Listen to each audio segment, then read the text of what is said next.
I can go. Oh, okay. You live, you already live. Come. All praise to the Most High Power, Abraham, Isaac, and Jacob. For another day closer to the kingdom, and another day we can enjoy a feast, getting the victory over our enemies. Khan? Yes. So, happy Purim. Second day of Purim. It's beautiful that we're able to come together another day to honor the Most High while Mashiach Yahushua for allowing us to get the victory, man. And as I showed last night, man, all praise to the Most High. You know, the solutions is what we got to look at when we read this Bible. What happened, you know, that we got, how do we get to victory? It wasn't just because the Most High looked down upon us and said, okay, y'all going to die straight. I'm gonna redeem you. It was the fact of the prayer of Mordecai and the prayer of Esther. You understand? Remember, she put dung on her body. You know what I mean? She went to that depth of humility to touch the Most High, to make sure that, you know, he heard her prayer, heard Mordecai prayer, then her prayer, you know, and you can't get no humble than that. She put that, and she was beautiful. Just like Judah. Same thing. You know, a lot of times we fasted 3 days. Say, don't eat nothing for 3 days. What do you say? Don't eat nothing for 3 days. Nothing. No water, nothing. Just fast. Just sacrifice yourself to the Most High. You know, give everything that you have in the prayer and crying to the Most High. That's the only time he redeemed us. We show that. That's the solution. You know what I mean? It's like, but you can't do it if you're prideful. That's why you got to be humble before the Most High. And I don't take away our manhood, because we still men, we still warriors. Khan. So I don't take nothing away from that. It's just a matter of how we got to be before the Most High. When it came down for them to Judas Maccabees, they prayed, they humbled themselves and cried to the Most High for for the deliverance of us as a people. We talking about people trying to wipe us out, man. It's always Esau at the head. That's right. Yep. Feast of dedication, Esau. Yep. What we dealing with now, destruction of Nicanor, Esau. Purim, Esau. Day of Simon, who? Esau. With the other nations, join on with them. So that's what we're looking at, the same thing we're looking at now. You know what I mean? Like, this is what we're looking at. They're going to follow whatever they do. Not what we doing. They're going to follow whatever they do. So it's a beautiful, you know, that the Most High have our, like they say, call on your ancestors. Our ancestors right here in this Bible. We're going to look at one of our ancestors, a powerful sister, Esther, that's going to risk her life for us, for the whole nation. For the whole nation. Her and Mordecai, you know what I mean? That's where you got to look at it, man. It's like, you could use one person, man, to deliver the whole nation. Because she's doing it. That's what we're going to read about. We stopped at the end of chapter 4. So as always, we're going to start with Colossians 3:17. This is the book of Colossians, chapter 3 and verse 17. And whatsoever ye do in word or deed, do all Basham Hamashiach Yahushai, giving thanks to the Most High and the Father, Basham Hamashiach Yahushai. Khan. So, let's go to Esther, the 5th chapter. We're just going to read like we did last night, and just, you know, everyone come in and bring precepts, whatever, we could do that. But we're just going to read from 5 to 10, but we're going to go into the Apocrypha also to see how it correlate. They say the Apocrypha is not canon, but you see how it's going to correlate right with each other, you know. 5 from the top. Yes. Esther 5:1. Now it came to pass on the 3rd day that Esther put on her royal apparel and stood in the inner court of the king's house, over against the king's house, and the king sat upon his royal throne in the royal house, over against the gate of the house. Right. So Esther put on her royal apparel. What she put on her head? What is it called? What's it called? Come on, y'all remember? Yeah, right. But it's called something else besides crown. Huh? Crown Royal. Yeah. Like that whiskey that they have. Crown Royal. That's why I want y'all to see that. You know, crown was called Crown Royal. Right? Time. So, go to Esther 15th chapter in the Apocrypha.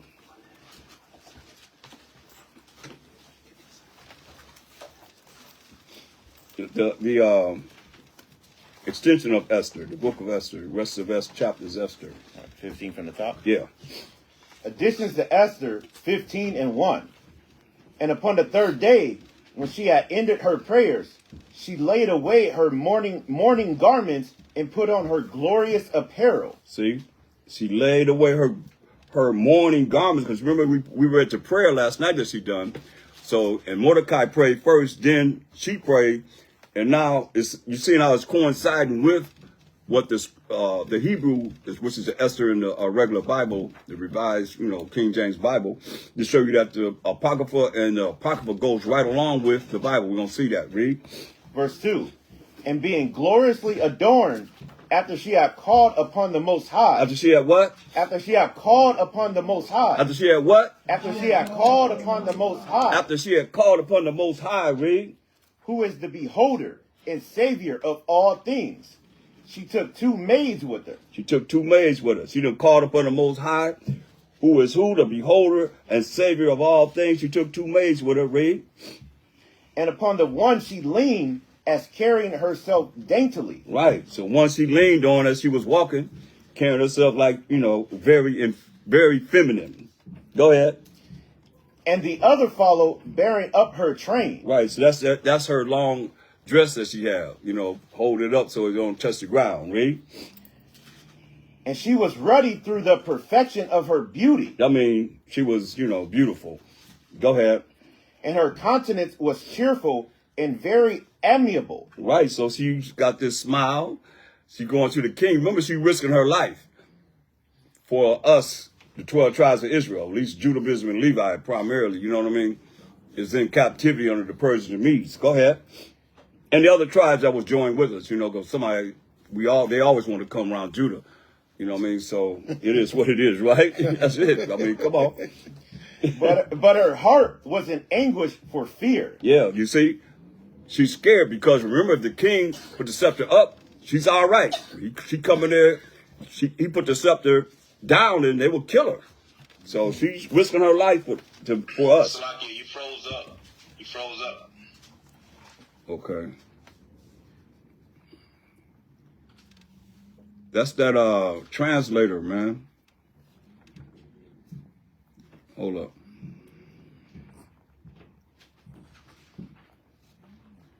Select y'all.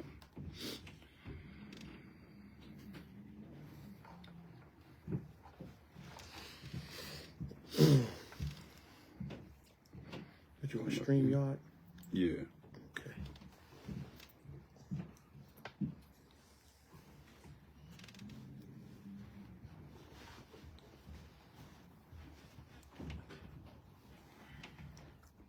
Cool, we back on, right?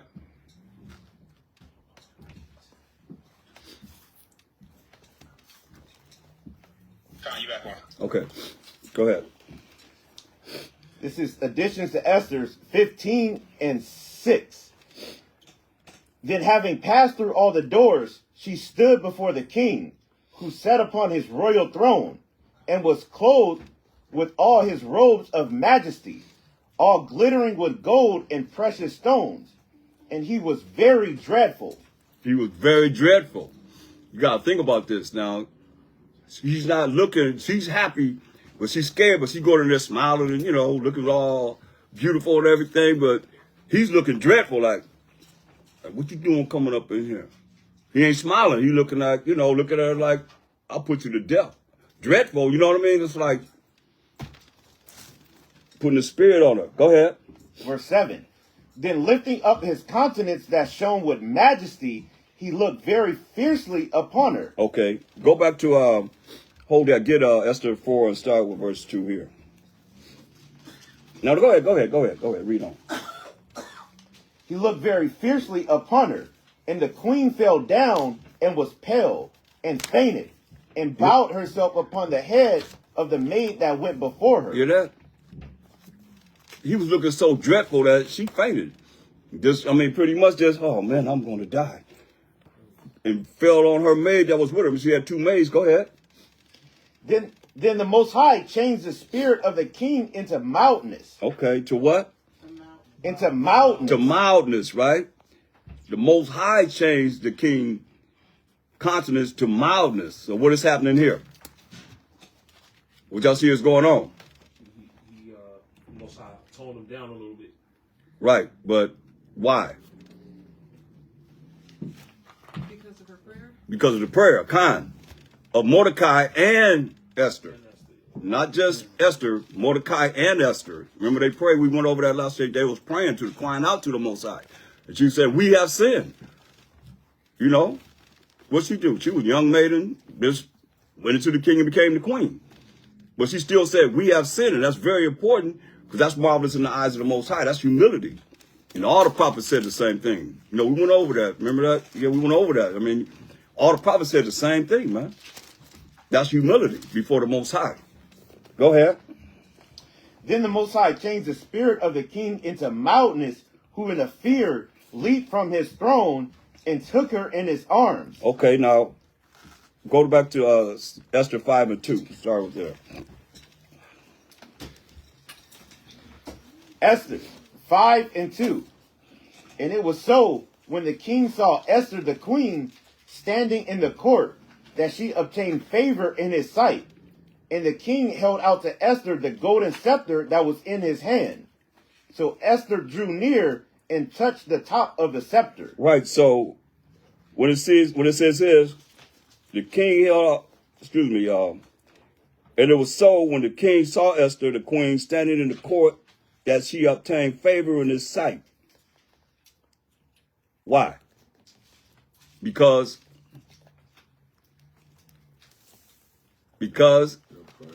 huh? The prayers. They prayed to the Most High.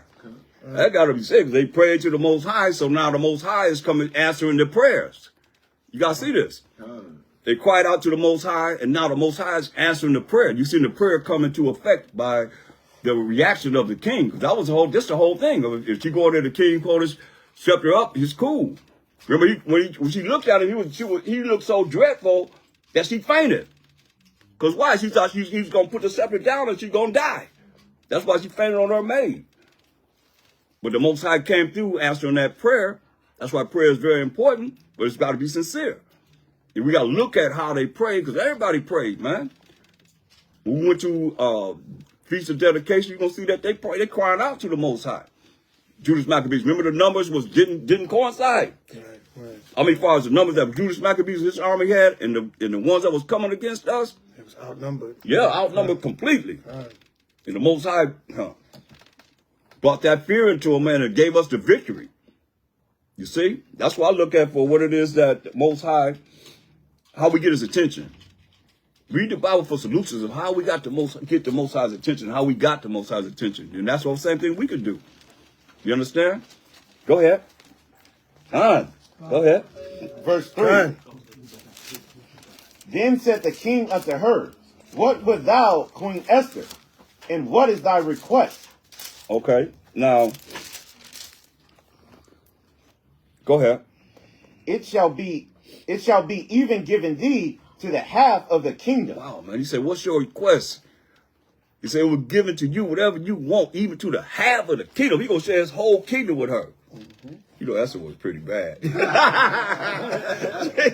on, I'll give you half the kingdom, baby. Most High really changed his countenance, right? Go back to Apocrypha. Read that. Verse 7. Additions to Esther 15 and 7. Then, lifting up his countenance that shone with majesty, he looked very fiercely upon her, and the queen fell down and was pale, and fainted, and bowed herself upon the head of the maid that went before her. Right. Go ahead. Then the Most High changed the spirit of the king into mildness. No, it can't get no clearer than that. The Most High is answering their prayer. Mordecai and Esther prayer right here. The Most High changed the spirit of the king into mildness. Go ahead. Who in a fear leaped from his throne and took her in his arms, till she came to herself again, and comforted her with loving words, and said unto her, Esther, what is the matter? I am thy brother, be of good cheer. Go ahead. Thou shalt not die. Though our commandment be general, come Go ahead. near. Go read again, though. Though thou shalt not die, though our commandment be general, come near. He's telling her to come near. Go ahead. And so he held up his golden scepter and laid it upon her neck, and embraced her, and said, Speak unto me. Then said she unto him, I saw thee, my ruler, as an angel of the Most High, and my heart was troubled for fear of thy majesty. Woo. Go back to the Revised Version, 611 Bible. Start at verse 4 of 5. Esther 5 and 4. And Esther answered, If it seem good unto the king, let the king and Haman come this day unto the banquet that I have prepared for him. Right. So now go back to the Apocrypha and read on from there.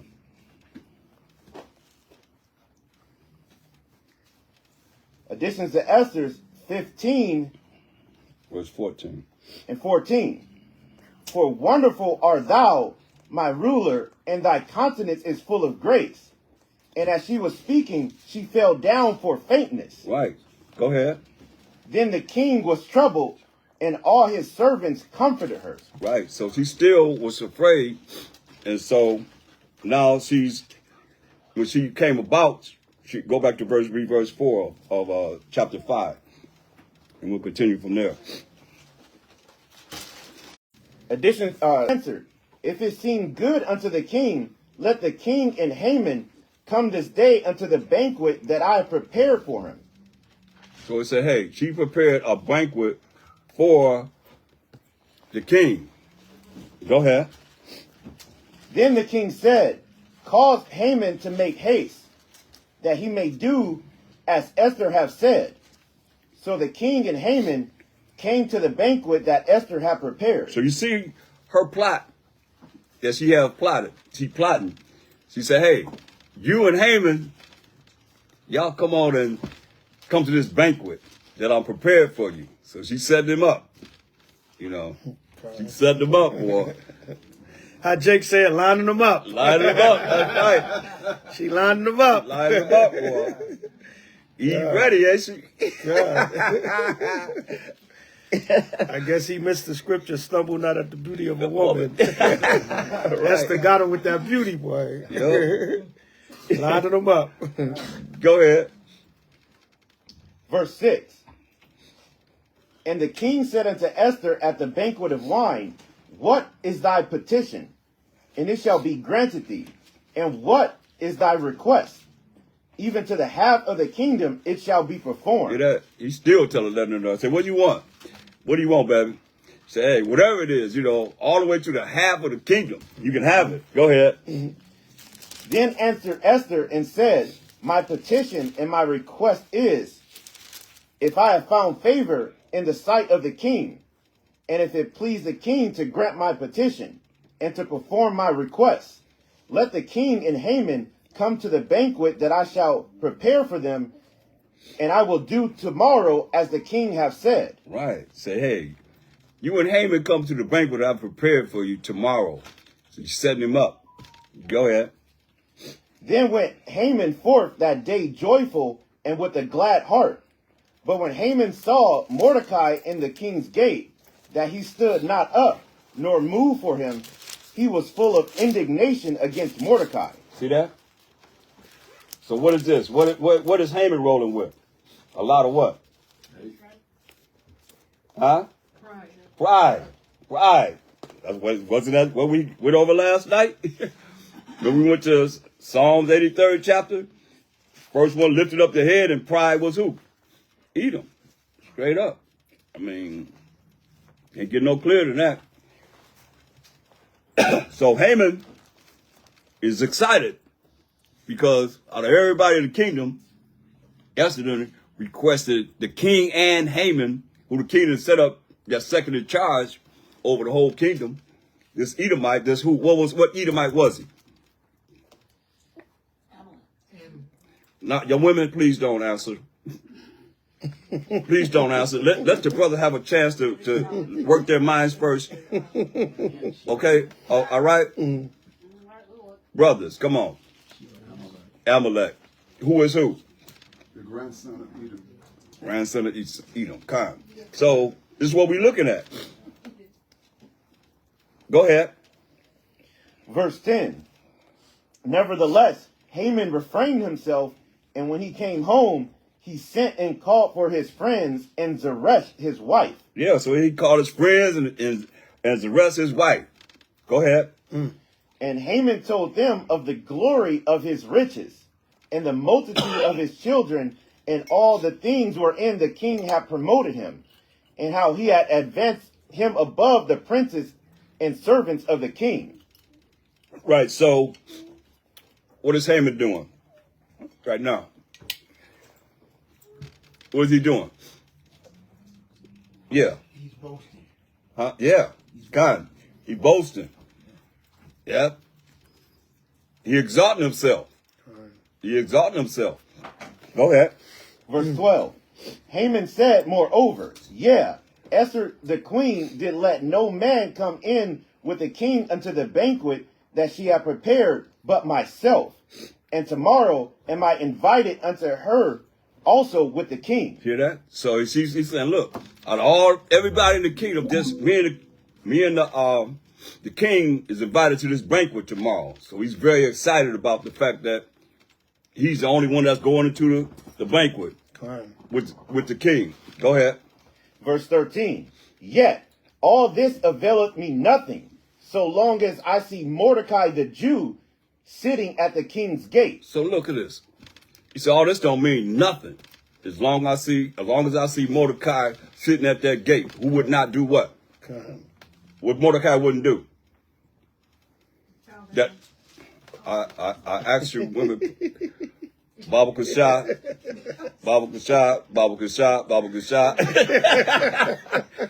not to answer, because the brother's gonna answer after y'all get the right answer. They gonna answer after y'all. The brother said it last night. Remember the brother said it last night.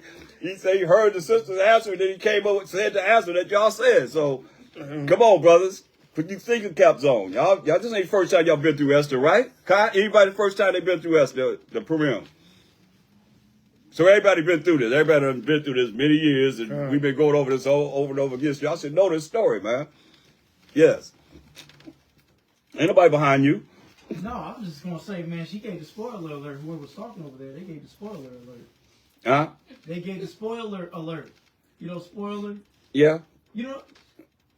Yes. Spoiler. I said Khan, but I'll say Khan. You know, Khan is yes, right? Khan. I said yes, but okay, Khan. Okay. All right. All right. Now. Help me to understand. Okay. So read that again, Esther, verse 13. 5 and 13. Huh? Yet all this availeth me nothing, so long as I see Mordecai the Jew sitting at the king's gate. He say, all this don't mean nothing to me, a damn thing to me, as long as I see Mordecai at the gate. You know, because Mordecai didn't bow down. Remember, we don't bow down to nothing, nobody, or nothing but who? The Most High. And he's honoring that. You know, Most High say don't bow down to nothing. Ain't nothing you can see tangible, period, that you can bow down and say you bow down to the Most High. Right. You want to see Most High dwell in thick darkness. You want to try to get close to him, close your eyes. But you see darkness. That's how you get close to the Most High. You don't see nothing and pray to nothing that you can see tangible. Like I seen the Pope come down the steps from one celebration he was having, came down and had a little shrine with a little cross in the middle, bowed his head to that cross. Nah, man. Praying in front of that cross. No, man, we don't do nothing of that nature, man. Ain't nothing tangible because the Most High is an invisible power. Khan? Yeah, man, he's invisible. Straight up. So Mordecai ain't bowing down to no dang on Haman. This Edomite. Demon. Read. Verse 14. Salakia. Yeah. Salakia. Read 13 again. Salakia. Esther 5:13. Yet all this availeth me nothing. You see what Haman said? He said, all this means nothing to me. Now he about to go to a banquet. He up there at the top with everybody, with Esther and the king. But he said, none of this means nothing to me. Come on. so long as I see Mordecai, the Jew, sitting at the king's gate. Just because I see him sitting at the king's gate, right? Just because I figures there, right? And what happened is he was moved with envy and wrath and hatred because Mordecai wouldn't bow down to him. That's right. Read Salakia, Proverbs 27:4. So you ever wonder how somebody that got more than you, but they still envious of you? That's the situation right here. Yeah. You got your position, but that nigga wouldn't bow down to me. Nope. Right? So this means nothing. Everything I got, my position means nothing as long as he's sitting there. Good? You ever done you growing up and then like you see life experience as well? That person got more than me. And that's the spirit of Esau. Right. Esau got the whole earth, power, everything. He rules by the sword, but he envy the hell out of us, man. That's right. Because why? He's not you. He can't do what you. That spirit we got. And what? We are the salt of the earth. The right. Most High gave us that spirit. So you're like, damn, this white man, he got everything. You got billions of dollars in the riches of the world, but you don't want to see me with $500 a week. Right. They won't even give Jake a job, but they billionaires. Right. Good? That's right. So that's that spirit. Read Proverbs 27:4 real quick. Salakia. Proverbs 27:4. Go ahead. Wrath is cruel. The Lord said wrath is cruel. Go ahead. And anger is outrageous. And when somebody's angry with you, that's outrageous. Go ahead.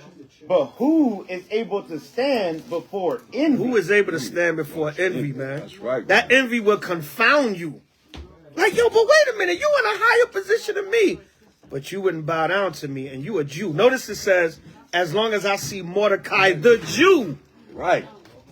The Lord's chosen people. Keep it down, some of y'all. Keep order. Keep order. The service still going on.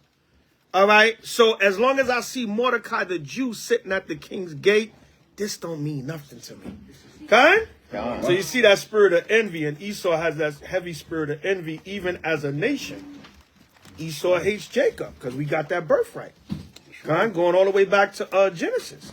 Go there. Genesis 27. You feel with that? Yeah, Khan. I just want 20 to link that up. Esther 3:13 with Proverbs 27:4. Okay. Go to Genesis. Genesis. Oh, hold up. The elder want to call the scripture. Go ahead. I wanted to say 26. No, Genesis 27 and 41. The priest want to pull the scripture after that. This is Genesis 27 and 41. Come on. This is where it comes from, man. All the way back from when Jacob received the blessing, and Esau received his blessing. And once he realized that, his blessing was the fatness of the earth, and he shall live by the sword. And we were given, y'all know what our blessing was that our forefather gave us? Everlasting life. Khan. That's right. Can we get a clap on that? That's right, man. Everlasting life. Hallelujah. Hallelujah. Live forever, man. Khan. Okay. Genesis 27 and 41. This is why all this is coming about. It started right here. This vow that was made right here. Read that. Genesis 27:41. Khan. And Esau hated Jacob because of the blessing wherewith his father blessed him. See that? Esau hated Jacob. He hated us behind the blessing that we received for everlasting life. But hey, he sold his birthright. Right. But it had to happen because the Most High said the elder shall serve the younger. However the Most High do things, his ways and thoughts are not our ways and thoughts, but he gonna make it happen. Point blank. It's gonna happen. It's just we can't really look at, we don't have the mind of the Most High. We can instruct him. It says we got the mind of a Mashiach Yahushai because all the prophets had the spirit of a Mashiach Yahushai. So here he is saying, hey, he hated our forefather Jacob, whose name was changed to H.O.I, Israel. And what did he say? And Esau hated Jacob because of the blessing wherewith his father blessed him. And Esau said in his heart, the days of mourning for my father are at hand. Then will I slay my brother Jacob. Yeah. See? Said we're going to bury our father Isaac. Say, then I'm going to kill my brother Jacob. That's a vow that he put out there. He didn't do it when he met our forefather Yahweh, but he still put this vow out. That's why by the time you get Ezekiel 35 and 5, like we read yesterday, there it is. I mean, it's like we have a perpetual hatred against the children of Israel. Read that so you know it's not dealing with just then, it's dealing with what we got to deal with even our future. Because our calamity of things that we're dealing with is going to have an end. It's going to have an end. Read that. Just for review. Ezekiel 35:5. Because thou hast had a perpetual hatred, and hast shed the blood of the children of Israel by the force of the sword in the time of their calamity, in the time that their iniquity had an end. So it's going to come a time, man, that our iniquity is going to have an end. You understand? So when our iniquity have an end, they're going to be, you know, doing what it says here. What they're going to be doing? Read it again. Because thou hast had a perpetual hatred, and hast shed the blood of the children of Israel by the force of the sword in the time of their calamity, in the time that their iniquity had an end. When our iniquity had an end, when the Most High getting ready to bring us into our land again, every time, man, go to Obadiah 10. Did what they did. They always was there to accomplish the things that was written from their hatred for Jacob. Read that. Obadiah 10. For thy violence against thy brother Jacob, shame shall cover thee, and thou shalt be cut off forever. They're going to be cut off forever, man, for the violence against the 12 tribes of Israel. Judah, Benjamin, Levi, Simeon, Zebulun, Ephraim, Manasseh, Gad, Reuben, Naphtali, Asher, and Issachar. You none of them tribes, man. Name them tribes. Okay, they say they most high part of belonging to them. How is he part of them when he say he the power of Israel, and Israel is those tribes, the 12 tribes. You understand? Kind. And we name them tribes, man. What tribe are you? They can't say nothing. Can't gainsay on that. They can say, oh, he's heavy. He's a power of everybody. No, he say the power of Israel. Kind? Kind. Read on. In the day that thou stoodest on the other side, in the day that the strangers carried away captive his forces, and foreigners entered into his gates, and cast lots upon Jerusalem, even thou was as one of them. Hear that? Our fraternal wicked brother Esau, the Edomites, was as one of them that was carrying us into captivity, man. What did he do? Read. Mosiah's talking to him. Listen, Esau. Go ahead. But thou shouldest not have looked on the day of thy brother in the day that he became a stranger. Neither shouldest thou have rejoiced over the children of Judah in the day of their destruction. Neither shouldest thou have spoken proudly in the day of distress. Thou shouldest not have entered into the gate of my people in the day of their calamity. Yeah, thou shouldest not have looked on their affliction in the day of their calamity, nor have laid hands on their substance in the day of their calamity. Neither shouldest thou have stood in the crossway to cut off those of his that did escape. Neither shouldest thou have delivered up those of his that did remain in the day of distress. So what they do, man, they was like, the ones that's, when we running away, man, especially the Babylonian, this is what it's talking about primarily when the Babylonians came, Nebuchadnezzar came to get us, man, this is what they did, man. Get first Ezra's 4:45. So you see that these are the things that, why the Most High said they're going to be cut off forever, because these are the things that they've done, some of the things that they've done, you know, but we know that it just said in the day of when our calamity had an end, they're going to come down with much wrath. That's Jacob's trouble. You understand? So read that. This is what they did. Now, what do we go to honor the Most High? As far as we as the children of Israel, where do we go to honor the Most High back in the day? We had what? Temple, right. So listen what it says. First Esdras 4:45. Yeah. Thou also hast vowed to build up the temple, which the Edomites burned when Judea was made desolate by the Chaldees. This how much hatred they have, man. So they burned down our temple so we couldn't what? Worship the Most High, man. That's what it's all about, even to this day, man. Right. They don't want us to come back to the Most High. In all ways, shapes, and forms, man, they don't want us to be able to know how to get close to the Most High. That he can have mercy and this grace that he's going to give us, you know, and compassion, and have pity upon us so that we can get out of here, man. All we got to do is learn how to please the Most High. And we out of here. Mashiach don't know. Nobody know but the Most High. And that's all we have to do. Really, in essence, that's what did they do? Read. Thou hast also vowed to build up the temple which the Edomites burned when Judea was made desolate by the Chaldees. Right, so that shows you that much hatred that they have. That's what we went over last night about Ezekiel 39 and 23. You know, where the heathen know they went into captivity for our iniquity, you know, because the Most High turned his face away from us for what? Why the Most High turned his face away from us? Why is all this happening right now? Our iniquity. Our iniquity, which is what? Our sin. Our sin. We sin against who? Most High. You see, we didn't follow what he said to do. They talking about we ain't under the law. We ain't under the commandments. So not being under the law and the commandments, and we still following that same suit while we're in the condition we in now. Well, you got to fear the Most High. You got to repent, keep the commandments of the Most High, and cry unto the Most High, man. As you see our ancestors did, because every last prophet had the spirit of a Mashiach. We are a Mashiachim.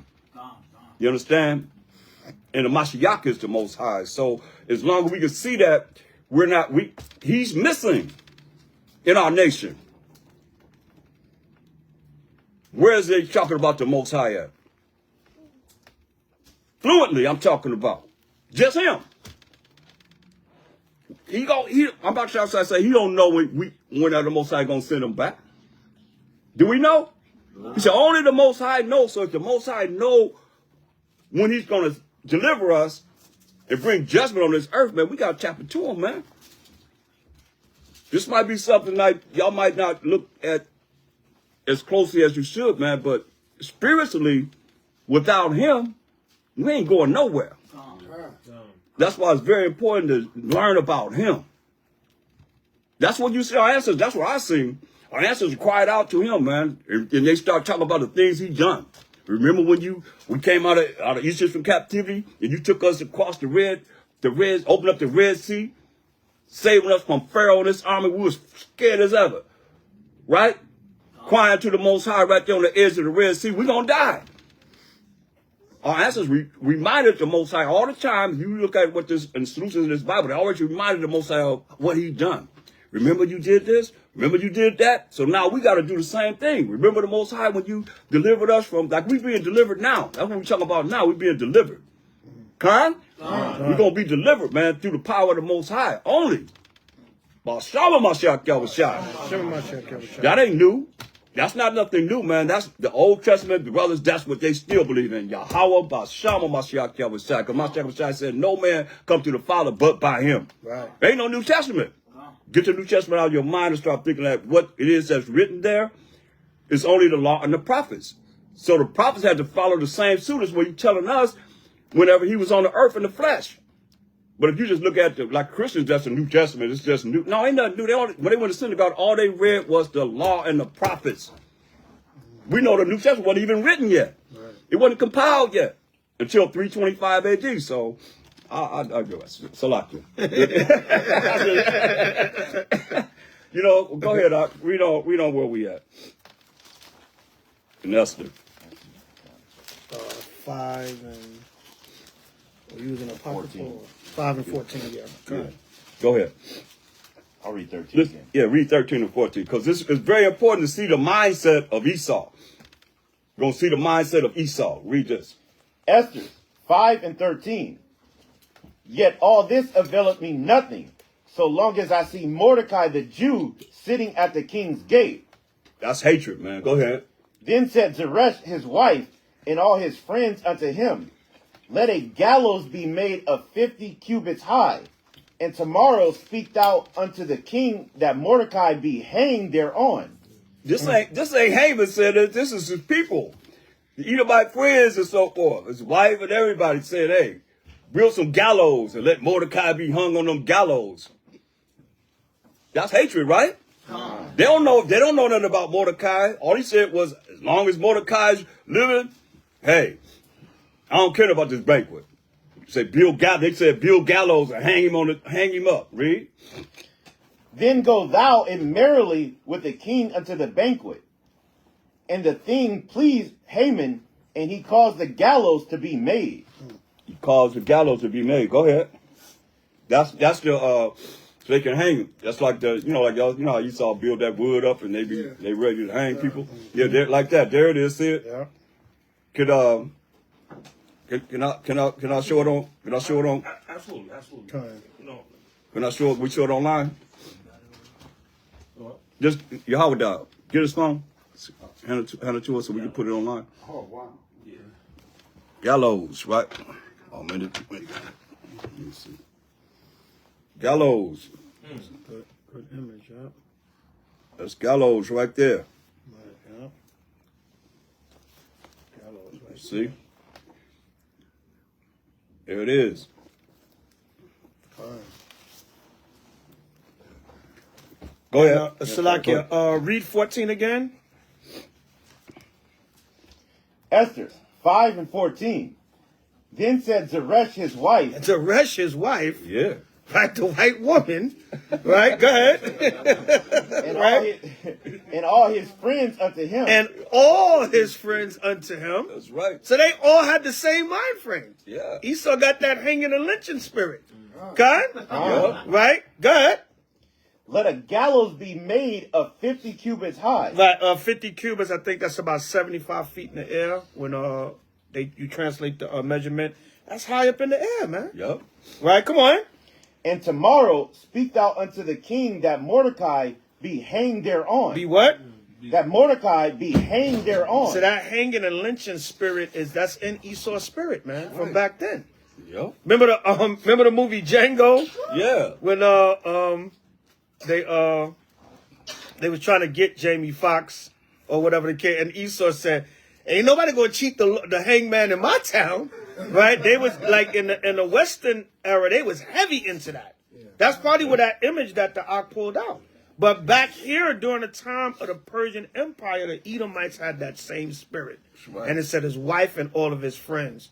When you look at books like Without Sanctuary, 100 Years of Lynching, remember they used to photograph the lynchings and make them into postcards, right? And on the postcards, you would see the white woman, the little white children, and the white man pointing up, smiling at the Negro hanging on a tree. So it's the same thing right here. Zeresh, his wife, and all his friends. They used to have lynching parties, picnic. That's where the word picnic come from. Picnic off a tree. Gone. So that same spirit was in Esau from back then. Same spirit to make them gallows high, hang them high. Right?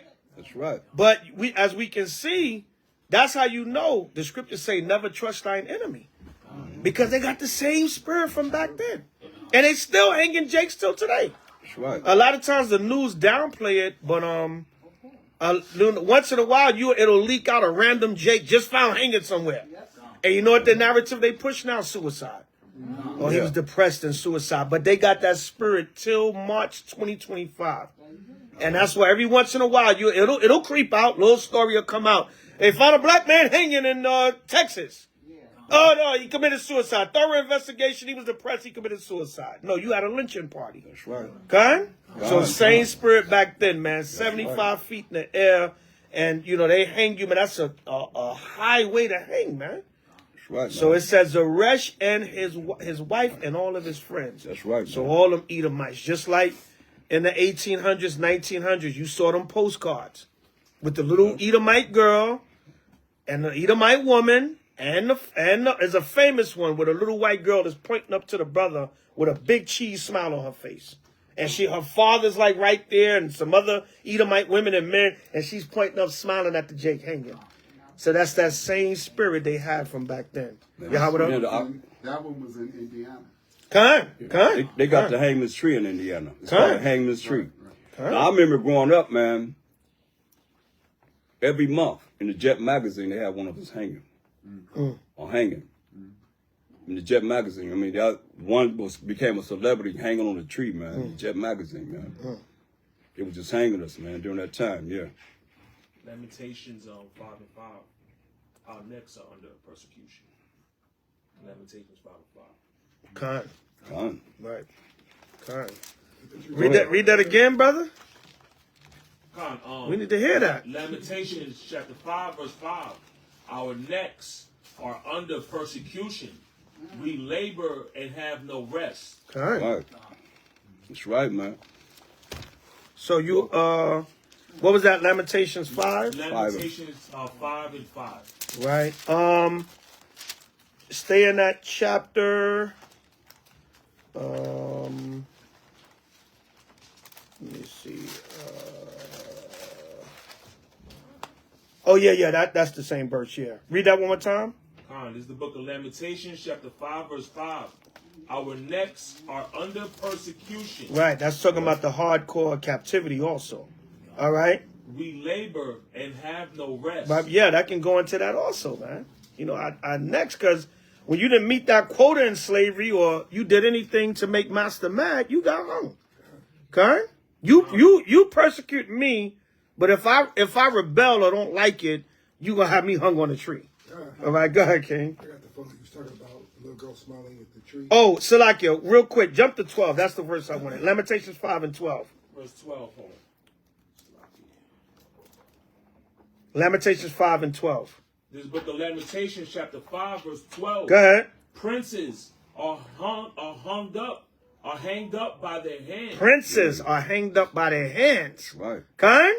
Right? Don't you see some of the lynching photos where Jake is tied up by his hands too? Yep. Tied up by his hands, tied up by his neck. Yep. And notice what it says. It says princes. Because what? Princes shall come out of Egypt. Israel are the princes that came out of Egypt. We the H.O.I, the princes of the power. That's right. Okay? It said princes would be hanged by their hands. This was prophecy. And back here was the Babylonians. The Babylonians was doing it to us. Right? The so-called ancient Ethiopians. Right? Go ahead. The faces of the elders were not honored. Right. The faces of the elders were not honored. So we got a long history of it as a people, of people lynching and hanging us. And this is also the future prophecy of modern day Babylon. Princes are hanged up by their hands. Khan? God, I yield on that. Yeah. Go ahead. You want Esther 6? Yeah. We in Esther 6 and 1? Come. God. Esther. Somebody had their hand up? Salakia. That's All right, go Oh, ahead. I got the picture that you was talking about. Oh yeah, that famous picture. Yeah, let me see that real quick. Salakia, we're gonna continue on. Yeah, see that? Yeah, that's the famous picture right there. Little white girl smiling. Yeah. Right? Come. Brother hanging on the tree. See it. Con. Little devilette smiling. Just like you said, what's the name? On Django, the dude killed the dude right in front of everybody. But when the marshal come, he like, you and your nigger come out right now. Right. He just killed the man in cold blood, but you gonna say you and your nigger come out. Right. And he said, ain't nobody gonna hang. They ain't gonna cheat the hangman in my town. Right. Salakia. Go ahead. Yeah, from what I heard that they said something about Can you speak up? Shemai. 1,000 oaks. Y'all know about 1,000 oaks, right?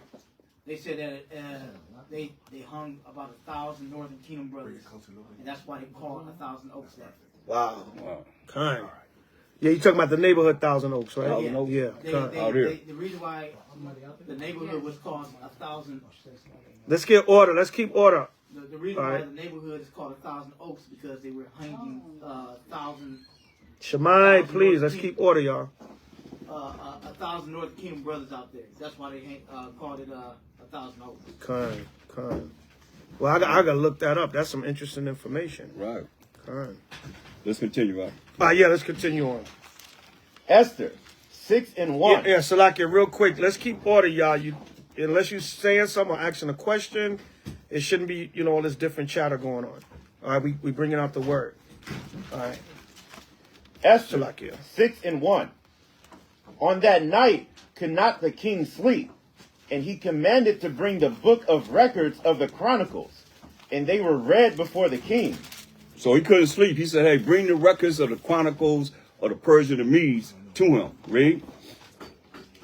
And it was found written that Mordecai had told of Bigthana and Teresh, 2 of the king's chamberlains, the keepers of the door, who sought to lay hand on the king Ahasuerus. Yeah, man. So it was found that Mordecai have saved the king, because remember, these two cats wanted to kill the king.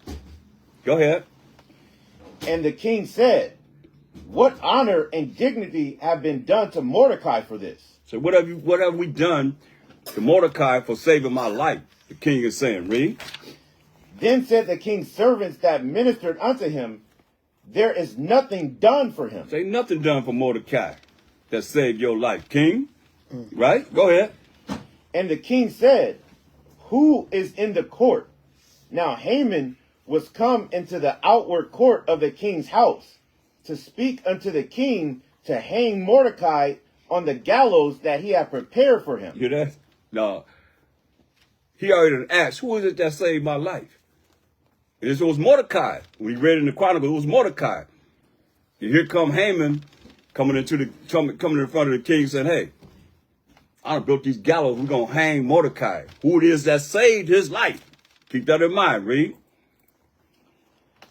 And the king's servant said unto him, behold, Haman standeth in the court. And the king said, let him come in. So here come Haman. This, what is Haman? Amalek. Go ahead. So Haman came in, and the king said unto him, what shall be done unto the man whom the king delighteth to honor? So Haman come in, and the king said, hey, what should be done to the man that the king delighteth to honor? Go ahead. Now Haman thought in his heart, to whom would the king delight to do honor more than myself? He say, who would the king want to give honor to more than myself? That's still dealing with what? Pride. Pride. Right? Go ahead. And Haman answered the king, for the man who the king delighteth to honor, let the royal apparel be brought which the king useth to wear, and the horse that the king rideth upon, and the crown royal which is set upon his head. And let this apparel and horse be delivered to the hand of one of the king's most noble princes, that they may array the man withal whom the king delighteth to honor, and bring him on horseback through the street of the city, and proclaim before him, thus shall it be done to the man whom the king delighteth to honor. So he's laying all these things out for the king to do, thinking it's him. He twisted. He thinking that the king want to honor him, so he laid all these things that he would like the king to do for himself, not knowing. Read. Then the king said to Haman, make haste, and take the apparel and the horse, as thou hast said, and do even so to Mordecai the Jew, that sitteth at the king's gate. Let nothing fail of all that thou hast spoken. So look, what color you think he turned in? What color you think he turned in? I say, beyond red. He's really good. I mean, you know what I mean? He's like, burn it up. You turn into a ketchup bottle. Yeah. Can you imagine that? He's thinking it's for him. He just came in to tell the king, we're going to hang Mordecai on the gallows. He won't bow down to me. You know. And here is the king telling him, hey, you go give all these things you thinking that you're going to get for yourself. God. Give it to Mordecai. God. Come on, man. He's pissed off. Now, go ahead. Verse 11. Then took Haman the apparel and the horse, and arrayed Mordecai, and brought him on horseback through the street of the city, and proclaimed before him, thus shall it be done unto the man whom the king delighteth to honor. And Mordecai came again to the king's gate, but Haman hasted to his house mourning and having his head covered. Look, Haman's got an attitude, boy. He's like, hey, he mourning, he quiet, man. Come on, this man, he really hated him to the utmost. And now he got to go out there, not only hated him on the hanging, but he got to go out there and present him with all the royal gifts of the king and put him on a horse and carry him. He's walking him around the city. So you know he's pissed off, boy.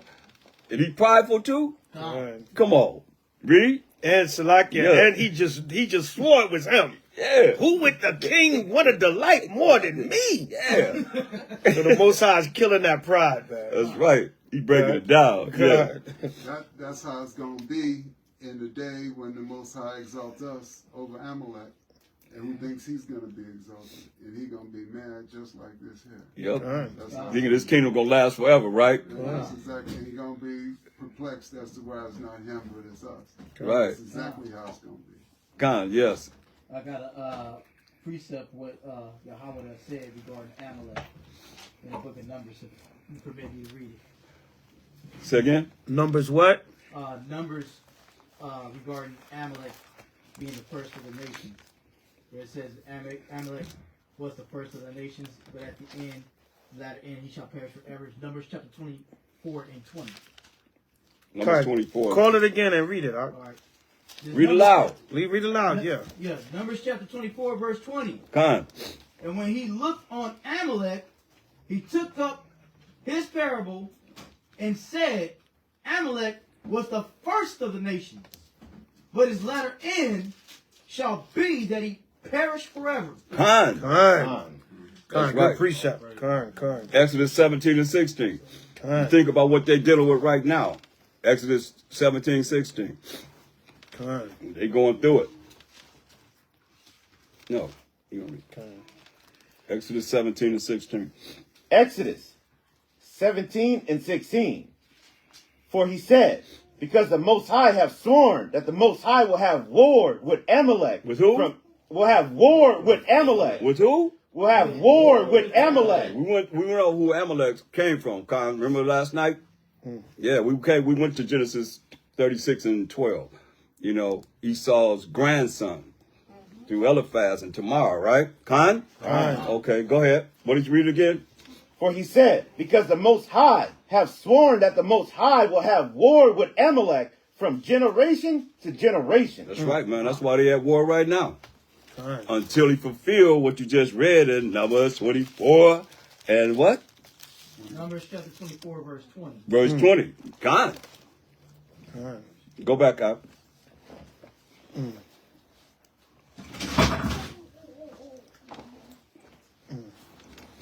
Esther.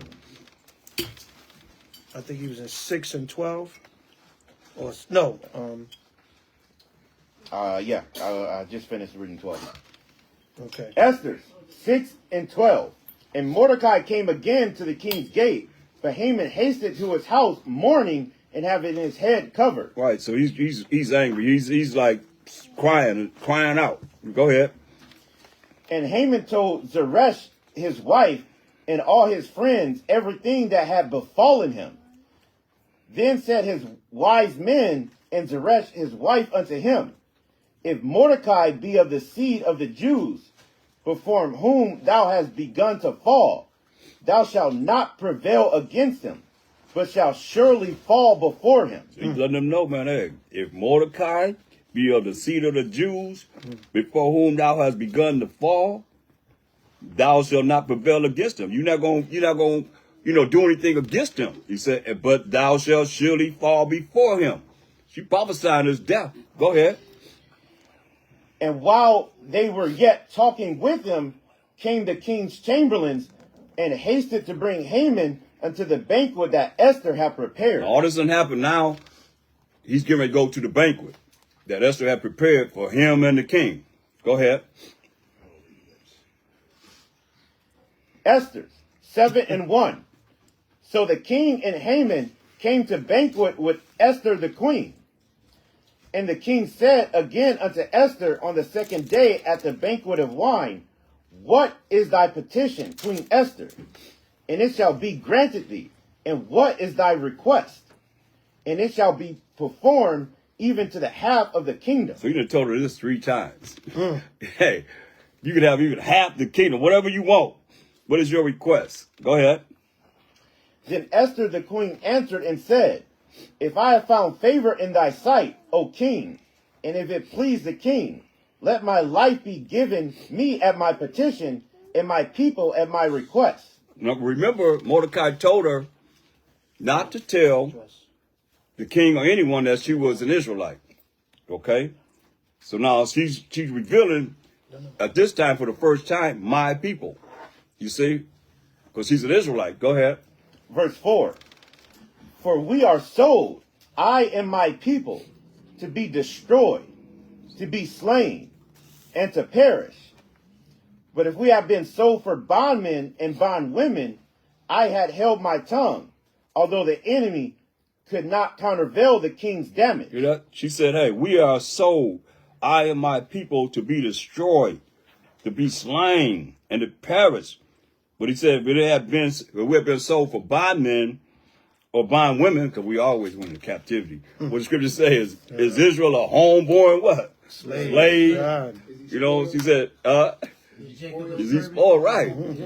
You know, so she said, we've been sold for bondmen and bondwomen. That's all right. He said, I held my tongue. I wouldn't have nothing to say to you.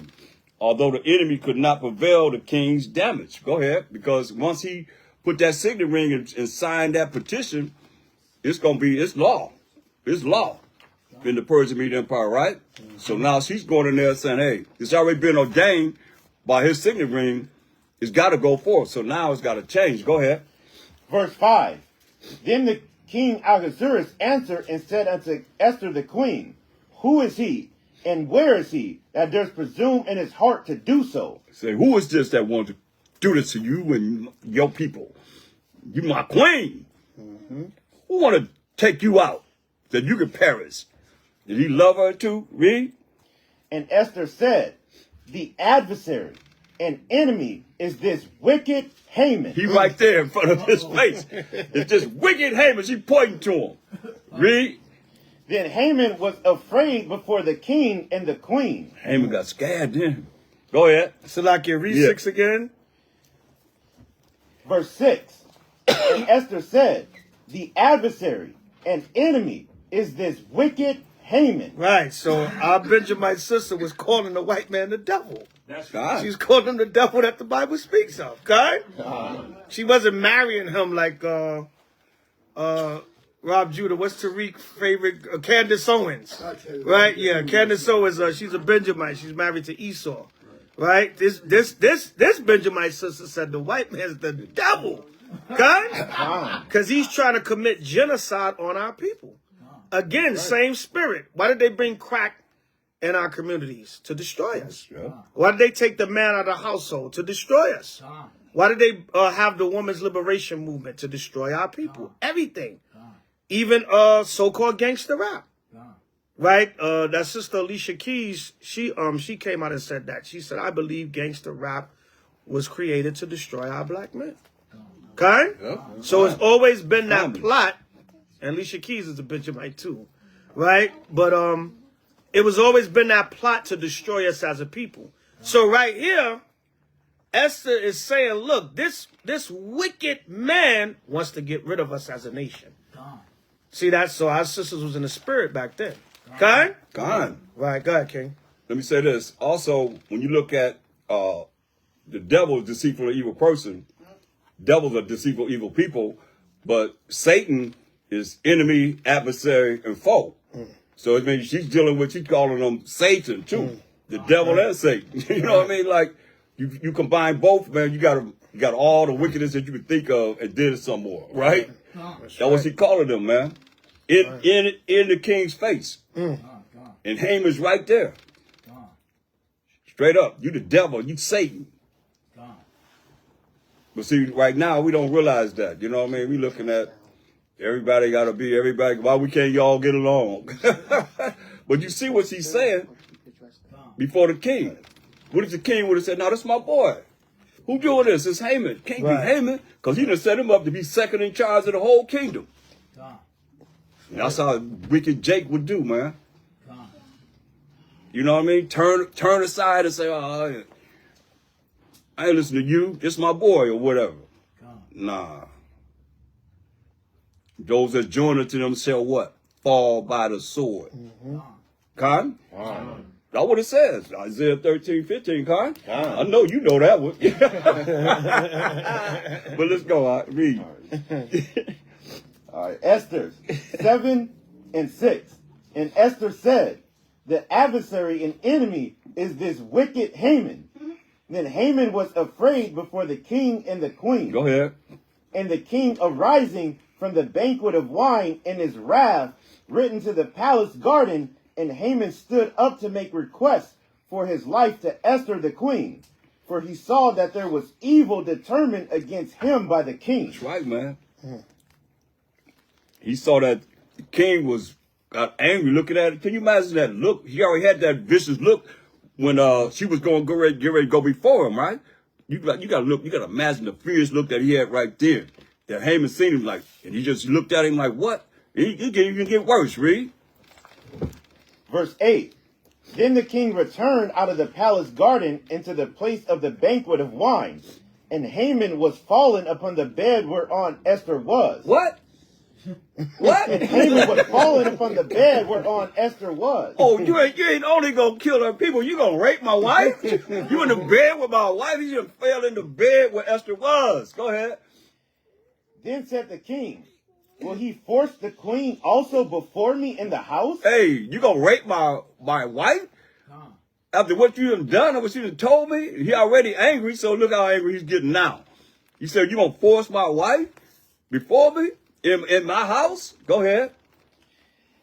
As the word went out of the king's mouth, they covered Haman's face. And Harbonah, one of the chamberlains, said before the king, behold also, the gallows 50 cubits high, which Haman had made for Mordecai, who has spoken good for the king, standeth in the house of Haman. Then the king said, hang him thereon. That's right. The gallows that he prepared for Mordecai, say hang Haman on them same gallows that he perplexed to be able to put us on. Not only Mordecai, but he want to put all of us on there, man. Many as he could on those gallows. You're going to see there's a lot of Hamans. Loops that he have, read. Verse 10. So they hang Haman on the gallows that he had prepared for Mordecai. Then was the king's wrath pacified. Yeah. Then was the king's wrath pacified. Go ahead. So Haman is gone. Go ahead. Esther 8:1. On that day did the king Ahasuerus give the house of Haman, the Jews' enemy, unto Esther the queen. And Mordecai came before the king, for Esther had told what he was unto her. So now Esther done told the king that Mordecai is her what? Her what? Uncle? Huh? Cousin, yeah, because for years we thought he was her uncle. Yeah, cousin. God, right? We thought he was her uncle. God. But we realize that now that Mordecai is her cousin that raised her. Go ahead. Right. So now she's telling the king, hey, I'm an Israelite. I'm of the tribe of Benjamin. Go ahead. Shalakia, he most likely had to be an older cousin. Yeah. You know, she probably was an older cousin because when her parents died, he took her as his daughter. But he most likely was an older cousin. But for years, brothers used to think uncle, yeah. Yeah, right. Yeah, I remember that, yeah. Right. God, go ahead. Esther 8:2.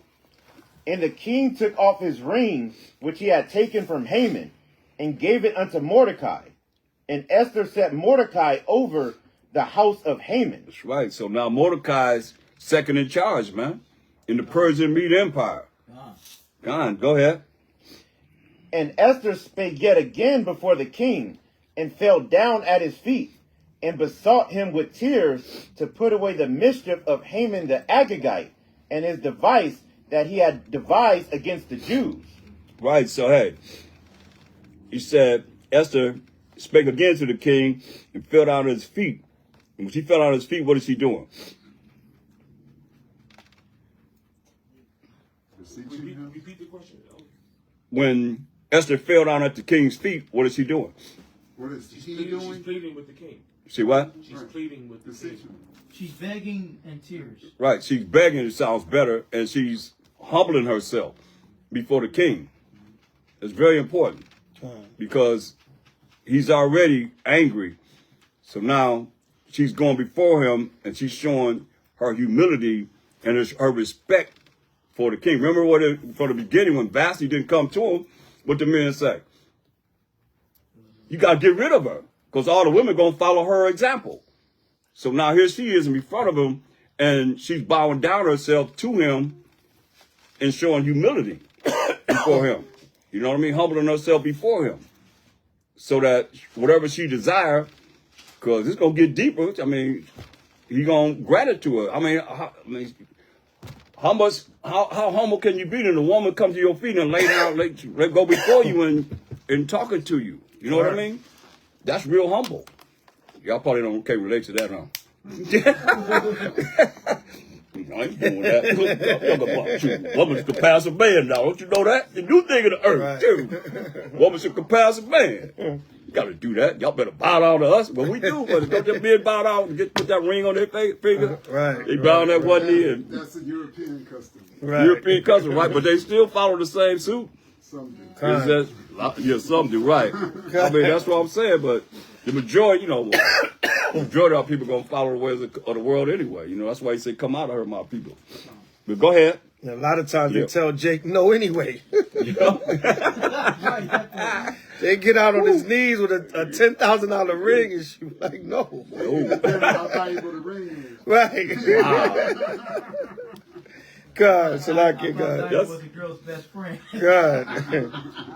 Right, God, go ahead. Esther 8 and 4. Then the king held out the golden scepter toward Esther. So Esther arose and stood before the king and said, if it please the king, and if I have found favor in his sight, and the thing seem right before the king, and I be pleasing in his eyes, let it be written to reverse the letters devised by Haman the son of Hammedatha the Agagite, which he wrote to destroy the Jews which are in all the king's provinces. Yeah, so it had to be something that was written by the king to reverse, because once he signed it with his signet ring for them to kill us, then that had to go forth. So now she has to reverse it so that he would bring forth a decree that going to happen from what it is that she desired for the king to do. Read. Verse 6. For how can I endure to see the evil that shall come unto my people? Or how can I endure to see the destruction of my kindred? She's breaking it down, man. Go ahead. Then the king Ahasuerus said unto Esther the queen, and to Mordecai the Jew, behold, I have given Esther the house of Haman, and him they have hanged upon the gallows, because he laid his hand upon the Jews. Write ye also for the Jews, as it liketh you, in the king's name, and seal it with the king's ring. For the writing which is written in the king's name, and sealed with the king's ring, may no man reverse. That's right. So he's telling her, write whatever you want to write. Just here's my ring, put it in that ink, and seal it with the king's seal, signet ring. It's going to be put into play. Once you do that, it reverses the judgment of what Haman had said. Everybody got to bow down on him. You'll bow down on him. You're going to put to death. All that's going to be reversed. Read. Verse 9. Then were the king's scribes called at that time in the 3rd month, that is, the month Sivan, on the 23rd day thereof. And it was written according to all that Mordecai commanded unto the Jews, and to the lieutenants, and the deputies and rulers of the provinces which are from India unto Ethiopia, 127 provinces, unto every province according to the writing thereof, and unto every people after their language, and to the Jews according to their writing, and according to their language. So he's writing to all 127 provinces, man, letting them know that the decree that for them to kill us is going to be reversed in every 127 provinces. Go ahead. Verse 10.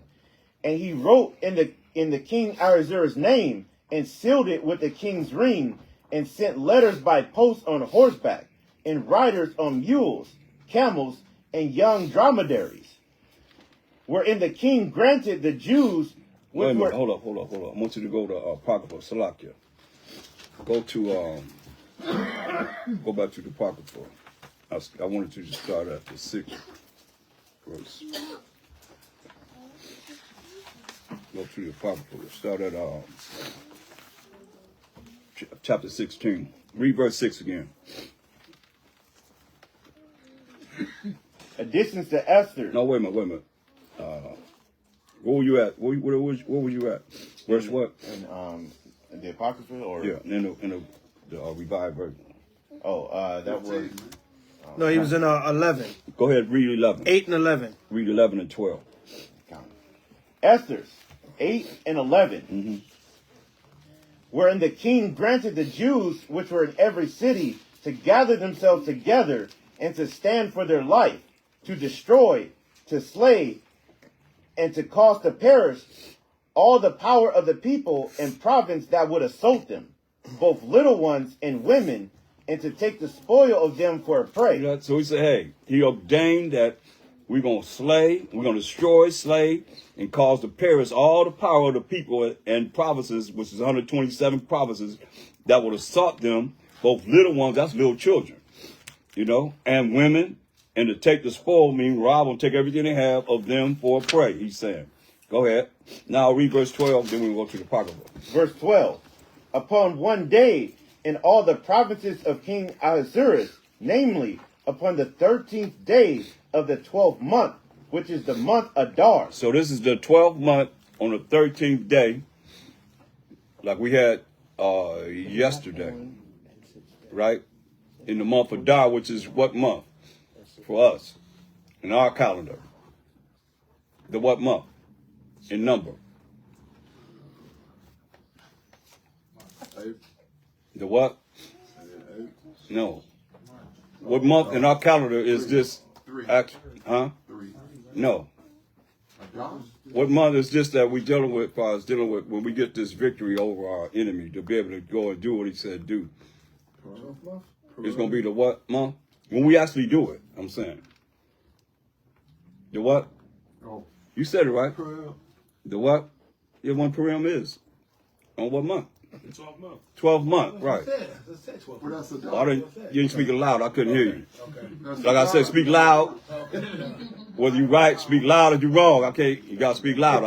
You heard it? I didn't hear him. You heard him say it? I didn't hear him say it. Just in case they wrong. Yeah, just like you wrong. Speak loud, man. If you wrong, that's all right. Huh? 12 month, baby. The calendar month that we're in now. No. Which is Adar. No, this don't mean nothing. That's what I thought. Yeah, no, I don't understand. But this don't, no, they don't. Like, we're looking outside right now, the moon is full. The 15th, right, or the 12th month. 15th day, look outside, the moon is full. You know what I mean? Straight up. So, let's continue. I'm going to go to the Apocrypha. The Apocrypha, yeah. We on page 57. If you have the Cambridge University Press, the Red Apocrypha, we're going to start at chapter 16.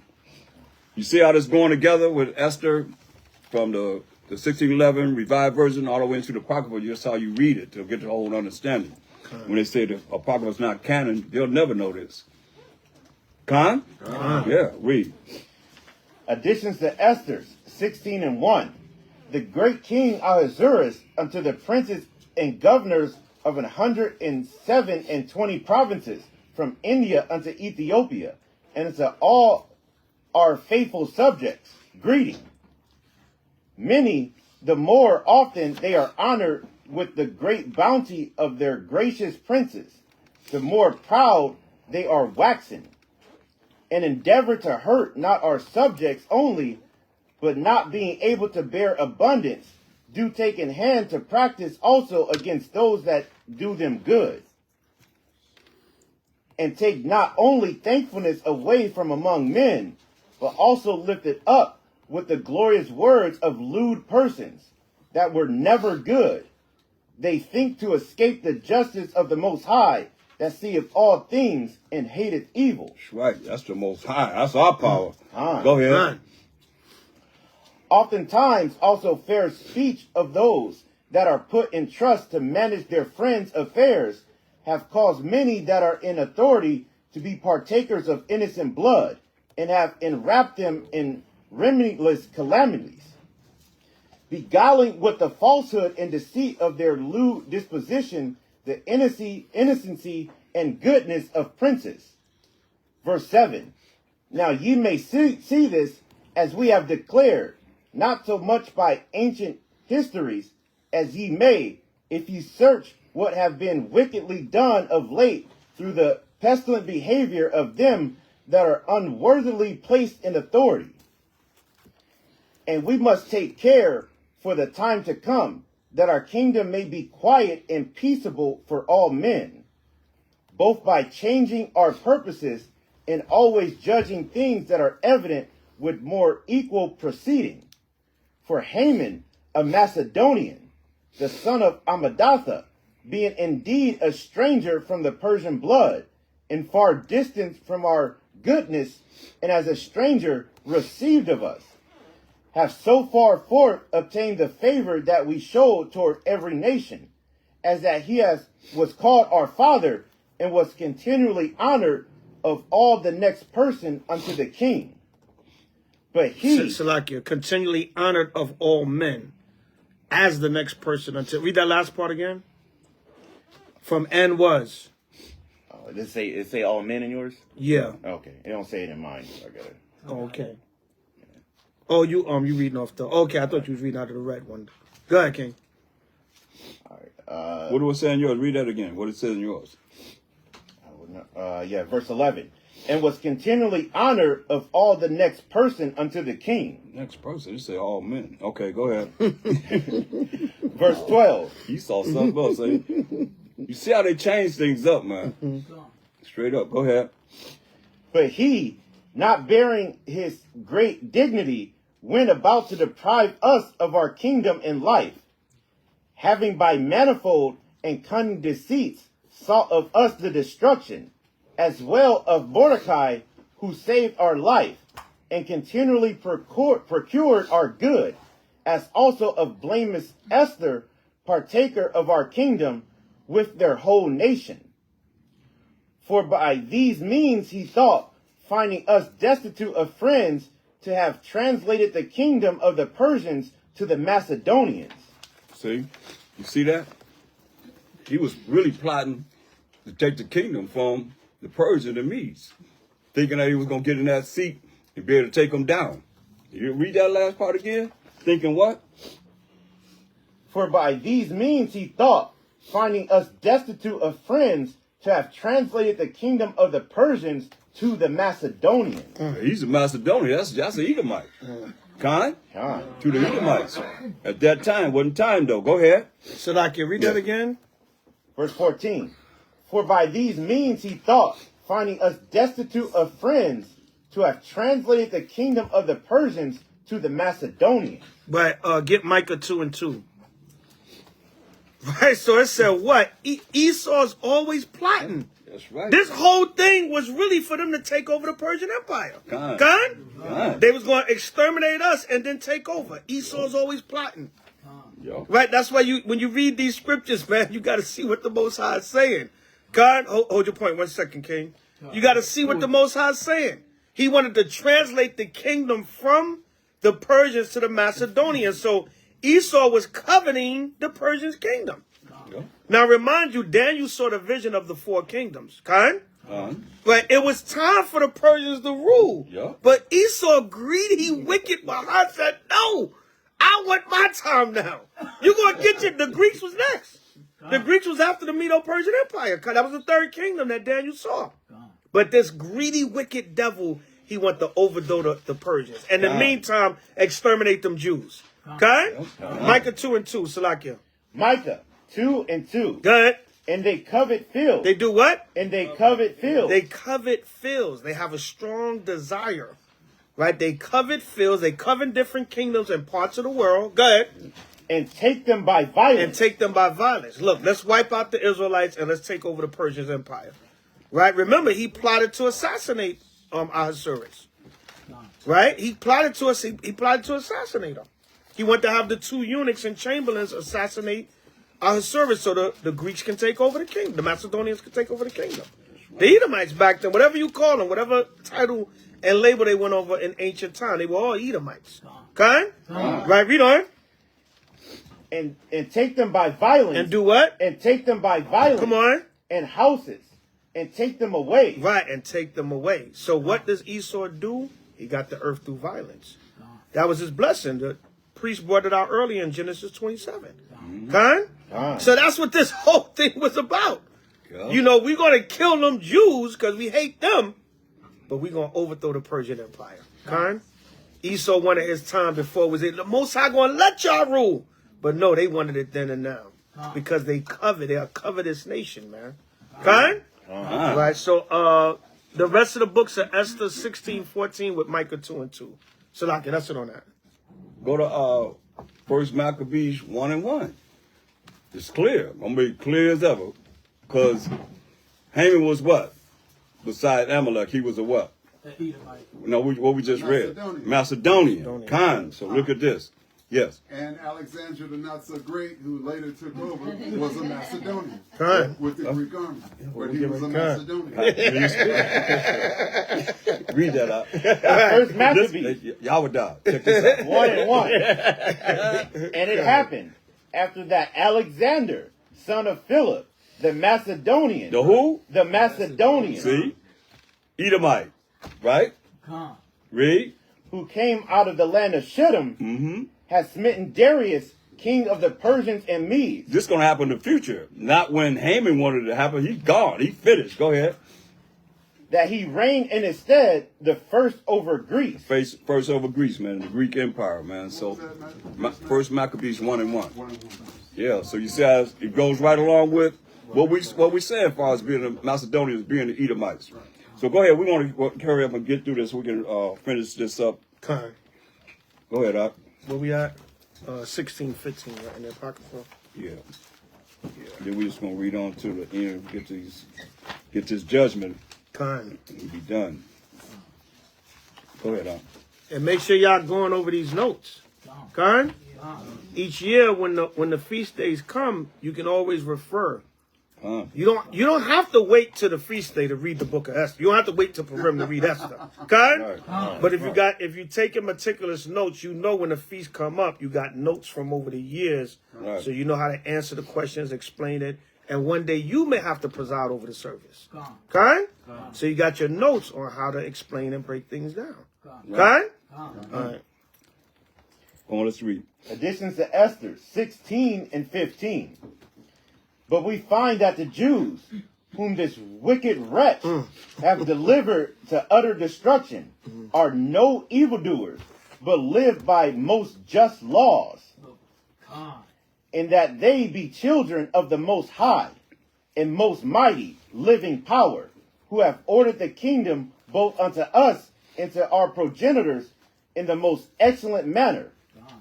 Wherefore ye shall do well not to put in execution the letters sent unto you by Haman, the son of Amadatha. For he was that worker of these things. For he that was worker of these things is hanged at the gates of Susa with all his family. The Most High, who ruleth all things, speedily rendering vengeance to him according to his deserts. Verse 19. Therefore, ye shall publish the copy of this letter in all places, that the Jews may freely live after their own laws.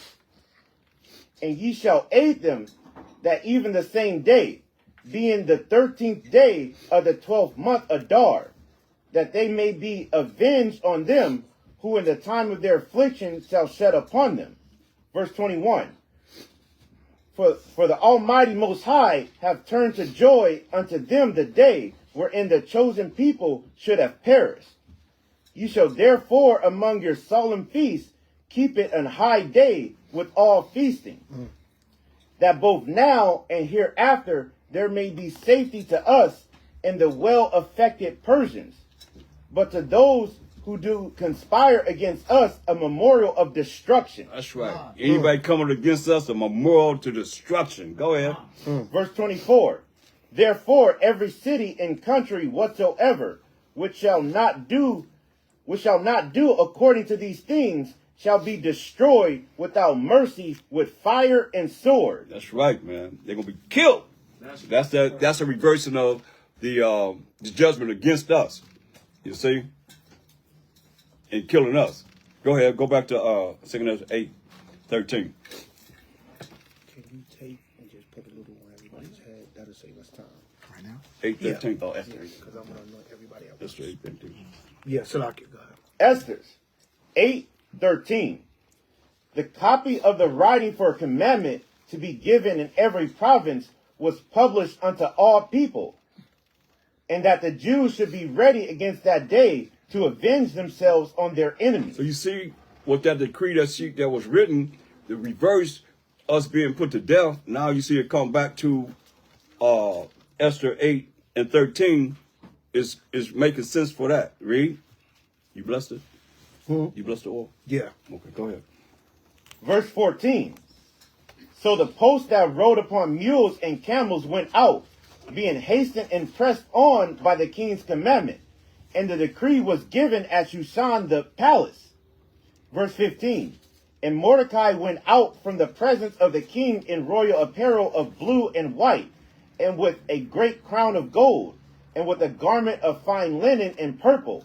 And the city of Shushan rejoiced and was glad. Go ahead. The Jews had light and gladness and joy and honor. And in every province and in every city, whithersoever the king's commandment and his decree came, the Jews had joy and gladness, a feast and a good day. And many of the people of the land became Jews, for the fear of the Jews fell upon them. Yeah, how many of the people of the land became Jews? For the fear of the Jews fell upon them. How did they become Jews? Yeah. You say, and many of the people of the land became Jews, for the fear of the Jews fell upon them.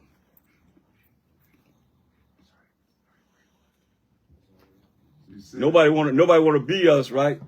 But whenever there's something happening, there's going to be some destruction. Everybody join unto us. Remember, tell you, all faces going to gather blackness. I'm an Israelite. I'm a Jew, right? So hey, they look like us. They going to try to pass like us. But they was ready to kill us before this decree came out. You see? So now they want to be us. Go ahead, read on. We got 9 and 10 to go. We're gonna read that. 9 and 10. Okay. Yeah. Go ahead. Esther 9 and 1. Now the 12th month, that is the month Adar, on the 13th day of the same, when the king's commandment and his decree drew near to be put in execution, in the day that the enemies of the Jews hoped to have power over them, though it was turned to the contrary, that the Jews had rule over them that hated them. See, these people hated us, man. They hate us with a perpetual hatred, man. And they passed it down to everybody else that was joined unto them. They want to kill us. Go ahead. Verse 2. The Jews gathered themselves together in their cities throughout all the provinces of the king Ahasuerus. Ahasuerus. Go ahead.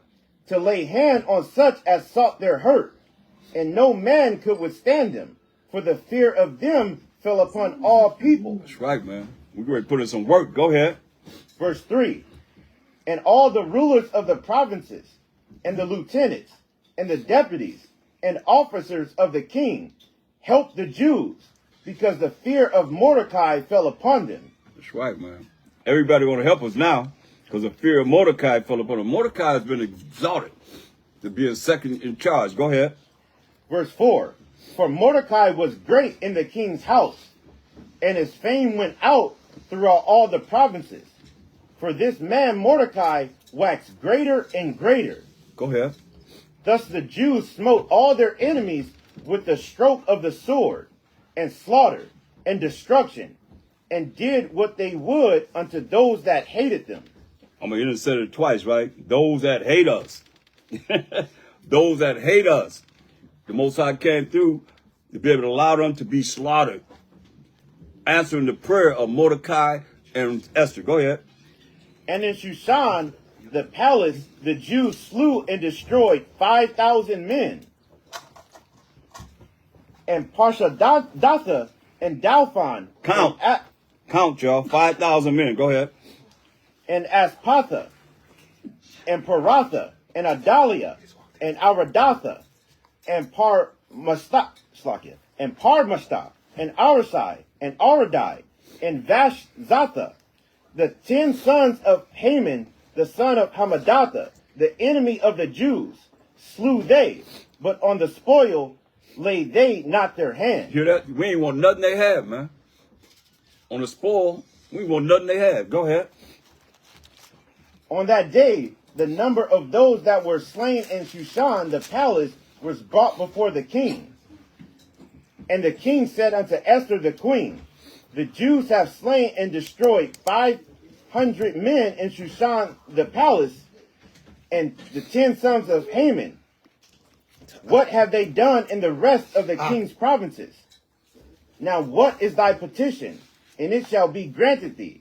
Or what is thy request further, and it shall be done? Now let me show you something. Haman's sons were hanged. They hung Haman's sons on the gallows. I want you to go to Ecclesiastes 30:3. It's very important to see this.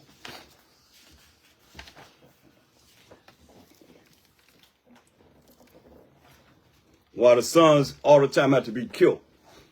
Read this. Ecclesiasticus 30:3. He that teacheth his son grieveth the enemy, and before his friends he shall rejoice of him. Right. Now we're looking at Haman's sons. Khan, go ahead. He taught Jesus his sons, like you said, hey, to hate us, the Jews, the Israelites. Go ahead.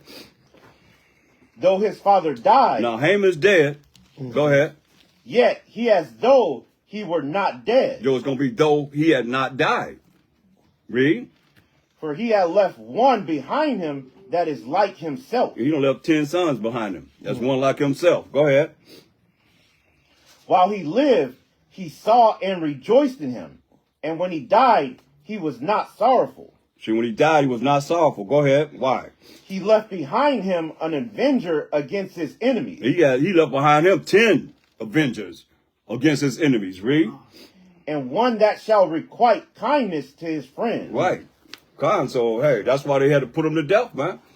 Give them sons, man, because they'll be a vision for their daddy. Go ahead. Back to Esther. Salakia, when you can watch a movie called One Night with the King. It's on YouTube. It's about the so-called story of Esther. Of course, it's Edomites playing in it. It's like a 10 Commandments or something, but they go in depth in that movie how when Saul left Agag alive, the Amalekite, that seed and their descendants are the ones that rose up during the Persian Empire to get vengeance on Israel. See, this was a deep-seated hatred they had against us. Yeah. That's when it said Haman, the enemy of the Jews, this went back in generations because the Lord said he will have war with Amalek. So when Saul rebelled and didn't kill off all the Amalekites, that seed of Agag lived on, going all the way through up until Haman. I know y'all probably went into that yesterday because it goes into that in the 3rd chapter. But this is a generational thing. So when Esau and Jacob came out the womb, the Lord said, what? We would be enemies forever. We were struggling in the womb. So we will always be enemies. You will never get along with this man. It's already predestined by the Most High. Okay? So when you look at it, no matter what our people do, they will never be able to get together with Esau. This was a generational thing going back. Okay? Right. Go ahead. Y'all can check that movie out. Like I said, it's Esau, but it goes into a little bit of the history from a Hollywood perspective of the story of Purim. Okay? It's called One Night with the King. Okay? One Night with the King. Okay. Go ahead, Doc. Esther 9:13. Then said Esther, if it please the king, let it be granted to the Jews which are in Shushan to do tomorrow also according unto this day's decree, and let Haman's 10 sons be hanged upon the gallows. See that? Say kill his sons. Why? Because why she saying kill his sons? Because what we just read in Ecclesiastes 30th chapter. He gonna do what? He might rise up to kill you later. Yeah, leave a avenger behind. 10 avengers, right? Go ahead. Verse 14. And the king commanded it so to be done, and the decree was given at Shushan, and they hanged Haman's 10 sons. Right. Go ahead. For the Jews that were in Shushan gathered themselves together on the 14th day, also of the month Adar, and slew 300 men at Shushan. But on the prey they laid not their hand. So how many men they done killed so far? Well, 5,010? Mm-mm. You said 5,000 first, right? Then 10? How many did it say first? I thought it was 500. Oh, 500, I'm sorry. And now 300. Okay. 800. Go ahead. Verse 16. But the other Jews that were in the king's provinces gathered themselves together and stood for their lives and had rest from their enemies and slew of their foes 75,000. How many? 75,000. So what we got? How many? What number we got now? 75,000 and 800. How many? 8,300. Come on, let's go. But they laid not their hands on the prey. We don't want nothing they have. Go ahead. Verse 17. On the 13th day of the month Adar, and on the 14th day of the same rested day, and made it a day of feasting and gladness. See, this is what we done as a people. This is not ordained, through the Most High, but we as a people ordained that we would honor our victory over our enemies when they roll the dice to find out when they're going to kill us. And it will reverse on them. We have an opportunity to kill them. You understand? On the 13th day, and she risked her life for us. The 13th day, and she went back to the king and said, hey, if it please the king, let us kill him another day. Not only that first day, she said, let us kill him another day. That's the woman. That's the woman, right? She's like, hey, that ain't enough. Kill him another day. Push that red button. Boom! Nuke them all. Go ahead, we got to get finished with this, Verse 18. But the Jews that were at Shushan assembled together on the 13th day thereof, and on the 14th thereof, and on the 15th day of the same they rested, and made it a day of feasting and gladness. That's what we're supposed to be doing, man, honoring this day, man, of the victory over our enemies, man. We're feasting and gladness, man. Supposed to be a happy time, man. Each feast day is supposed to be happy, man. Nobody's supposed to be coming in with the negative. That's the devil coming in with negative. Whenever you look at this, our feast days, anybody coming negative, man, that's the devil coming in, man. Because this supposed to be, you done said it twice. Feasting and gladness, man. Supposed to be a happy time, man. Leave our stuff out there in the world, man. Don't come with that negative during the time that we had these feast days, man. You understand? Con? All right, let's go. Verse 19. Therefore the Jews of the villages that dwelt in the unwalled towns made the 14th day of the month Adar a day of gladness and feasting. That's about 3 or 4 times that it said this. Gladness and feasting, right? Go ahead. And a good day. Good day, go ahead. And of sending portions one to another. Now they got Christmas when they do that, but this is the time that we can do this. Sending portions, giving presents and so forth to each other. Not on feast of dedication. I mean, you can do it anytime you want to, but I mean, you see this particular day that we honor, we send portions to each other. Go ahead. Verse 20. And Mordecai wrote these things and sent letters unto all the Jews that were in all the provinces of the king Ahasuerus, both nigh and far, to establish this among them, that they should keep the 14th day of the month Adar, and the 15th day of the same yearly. Yearly, man, we kept this day. Honoring it like they honor 4th of July every year, right? Same thing. Them getting the victory over the Britain. Here we are getting the victory over the wicked Haman and all those that were joined unto him. We killed everybody. Remember, all these nations were joined unto Esau in the 127 provinces. Okay? Read. Verse 22.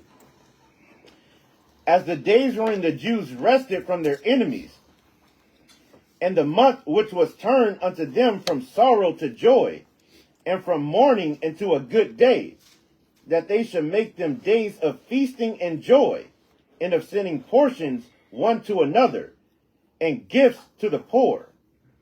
And the Jews undertook to do as they had begun, and as Mordecai had written unto them. Verse 24. Because Haman, the son of Hammedatha, the Agagite, the enemy of all the Jews, had devised against the Jews to destroy them, and had cast Pur, that is, the lot, to consume them and to destroy them. You know, I seen something on YouTube, and it was like the Amalekite talking about the Amalek and the Purim. Oh, they dress up. Huh? They dress up in costumes. Yeah, they do all that, but I'm just saying the title was Amalek and the Jews. Like Amalek is not them. Oh, God. You understand what I'm saying? Like Amalek and the, you know, and Purim. Like I didn't get a chance to look at it, but I'm saying the title was like Amalek and Purim. You know what I mean? Like they gonna talk about Amalek, this and that. See what Amalek did? Who is Amalek? You know, I gotta look at it to see, but it's called Amalek and Purim. You know what I mean? Like they're looking at it like, I gotta look at it because who is they saying Amalek is? Today it says the Palestinians. Palestinians? Yes. See? As if they're not Ishmael. Right, I heard that. Right. You see what I'm saying? Right. Kind. They're liars from the womb. Yeah, go ahead. Verse 25. But when Esther came before the king, he commanded by letters that his wicked device, which he devised against the Jews, should return upon his own head, and that he and his sons should be hanged on the gallows. Wherefore they called these days Purim, after the name of Pur. Pur is when they rolled the dice. They rolled the dice, you know, to determine, they was rolling the dice to determine when they was going to do this. You know what I'm saying? We can't do it on this day because that feast day is this day, whatever things that, whereas we will be all together, trying to come together, got to do it on the day that we're not coming together. You know, like we didn't have anything as far as a holy day or any time, you know, that we would do this. This is, I'm going to tell you, like when you look at Purim, the 14th day, always the Passover is a month after that. You understand? When we have, like we right now, the Passover will be a month right after we had the first day of Purim. It's always a month later, whenever we have it, you see? So the Passover always falls a month later, 30 days later or so forth, you know what I mean? Generally it'll be on the, like we see now, the almost to the full moon. Because it'll be the 15th day, it'll be the full moon that, you know, we observe. So that's how you know. Go ahead. Therefore, for all the words of this letter, and of that which they had seen concerning this matter, and which had come unto them, the Jews ordained and took upon them, and upon their seed, and upon all such as joined themselves unto them, so as it should not fail that they would keep these things, that they would keep these 2 days according to their writing, and according to their appointed time every year. Verse 28. And that these days should be remembered and kept throughout every generation, every family, every province, and every city, and that these days of Purim should not fail from among the Jews, nor the memorial of them perish from their seed. Then Esther the queen, the daughter of Abihail, and Mordecai the Jew, wrote with all authority to confirm this second letter of Purim. See, you see, this is supposed to be kept every year, man. And we coming back to our, you know, it's beautiful because I did a lot of these by myself and with a few people years ago. When we started doing it, you know, realized we were supposed to do it, you know, we wasn't coming together like this. It's not something that we all came together back in the day, you know what I mean? But we recognize that, you know, that's beautiful, man, that brothers now coming together, man, and sisters coming together now compared to how it used to be, man. Just let me know we're getting closer and closer, looking at what we did in our custom, man, and coming together to observe these things that we said we're going to do. You hear them saying it from generation to generation, right? Kai? Yeah, come on. All praise to the Most High. Go ahead. Verse 30. And he sent the letters unto all the Jews to the 127 provinces of the kingdom of Ahasuerus with words of peace and truth, to confirm these days of Purim in their times appointed, according as Mordecai the Jew and Esther the queen had enjoined them, and as they had decreed for themselves and for their seed, the matters of the fastings and their cry. And the decree of Esther confirmed these matters of Purim, and it was written in the book. Go ahead.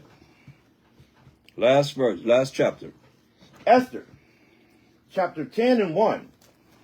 And the king Ahasuerus laid a tribute upon the land, and upon the isles of the sea, and all the acts of his power, and of his might, and the declaration of the greatness of Mordecai, whereunto the king advanced him.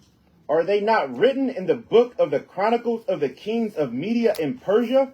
Verse 3, for Mordecai the Jew was next unto King Ahasuerus, and great among the Jews, and accepted of the multitude of his brethren, seeking the wealth of his people, and speaking peace to all his seed. Right. So Mordecai, man, he was set up right under the king, man, King Ahasuerus, right?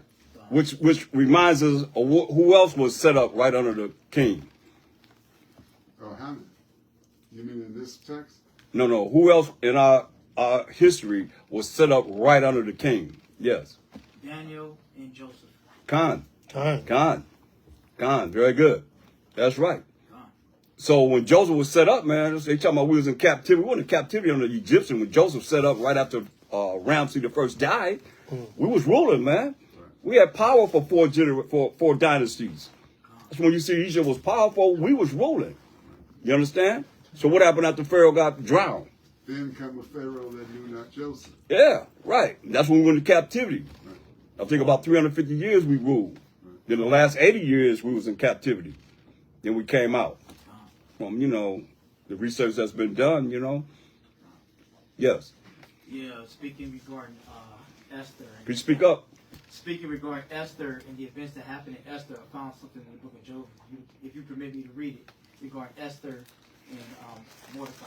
Job where? Job chapter 5, verse 11, going to verse 15. Let's go there.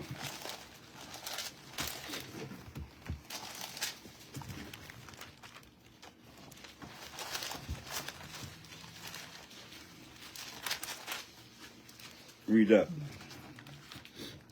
You want me to read it? You want to read it? Oh, yeah. You got it? All right. Yeah. This is Job chapter 5, verse 11, going to verse 15. To set up on high those that be low, that those which mourn, Esther, may be exalted to safety. He disappointed the devices of the crafty, so that their hands cannot perform their enterprise. He taketh the wise and their own craftiness, and the counsel of the forward is carried headlong. That's right. Making They them meet with fall. darkness. Oh, come on.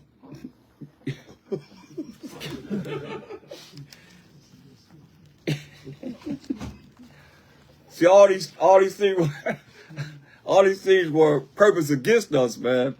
Let you know that, hey, the Most High gonna bring up the low, those that humble, to safety, not the pride. You hate the pride. Pride is hateful before man and the Most High, right, Khan? So he take the humble, man, and he say he disappointed them, the devices of the crafty. Crafty is dealing with the devil. You real slick, crafty, cunning, slick. You know what I mean? Sleekly. What else do I say? Huh? Somebody saying something. They talking so low, you scared to talk up? Who was that? Speak up loud. Be loud, wrong, right, whatever, man. Talk up. Speak up. What y'all saying? They said the white man. Huh? The so-called white man. That's what they said. Somebody said the so-called white man. Oh. Okay. I mean, speak up. If you're going to say it, just say it. Say it. Speak loud. Come on. You know you right. Don't right? Con? Speak loud about that. Say it. Who said it? What is the Aqua said it? Oh, okay. That's why y'all was slow. Okay. Y'all want to be dealt with. Okay, I understand. But y'all on point. They always on point, ain't they? Go ahead. All right, so this is verse 14. They meet with darkness in the daytime and grope at noonday, as in the night. But he saveth the poor from the sword, from their mouth, and from the hand of the mighty. That's right, man. So now, these are particular people that we got to look at in our time to be saved. Since you're there, jump down to verse 17. Verse 17. Verse 19. Job chapter 5, verse 19. Kind. He shall deliver thee in 6 troubles. Just like he just did, man. He just delivered us in all the troubles that we was going to have under the Persian and me from wicked Haman. Read. Yea, in 7, there shall no evil touch thee. This is what we want to be, man, for our time. Read. In famine, he shall redeem thee from death. Yeah. Biden said gonna be famine. He's announced that a few times, man. That's why you got to prepare yourself for what's going to go down. Food shortages. Read. And then from the war power of the sword. And from what? Read it And again. then war from the power of the sword. War, racial wars is coming on this earth, man. He's going to deliver us from the power of the sword, man. What's the modern day sword? That's right. Guns. Khan, go ahead. Thou shalt be hid from the scourge of the tongue. Neither shalt thou be afraid of destruction when it comes. That's right, man. That's what we want to be, man. We're going to be hid from whatever they talking, whatever they saying. We're hear none of that. So we're going to, as destruction when it come, man, we're going to be hid from the destruction that's coming. It's coming.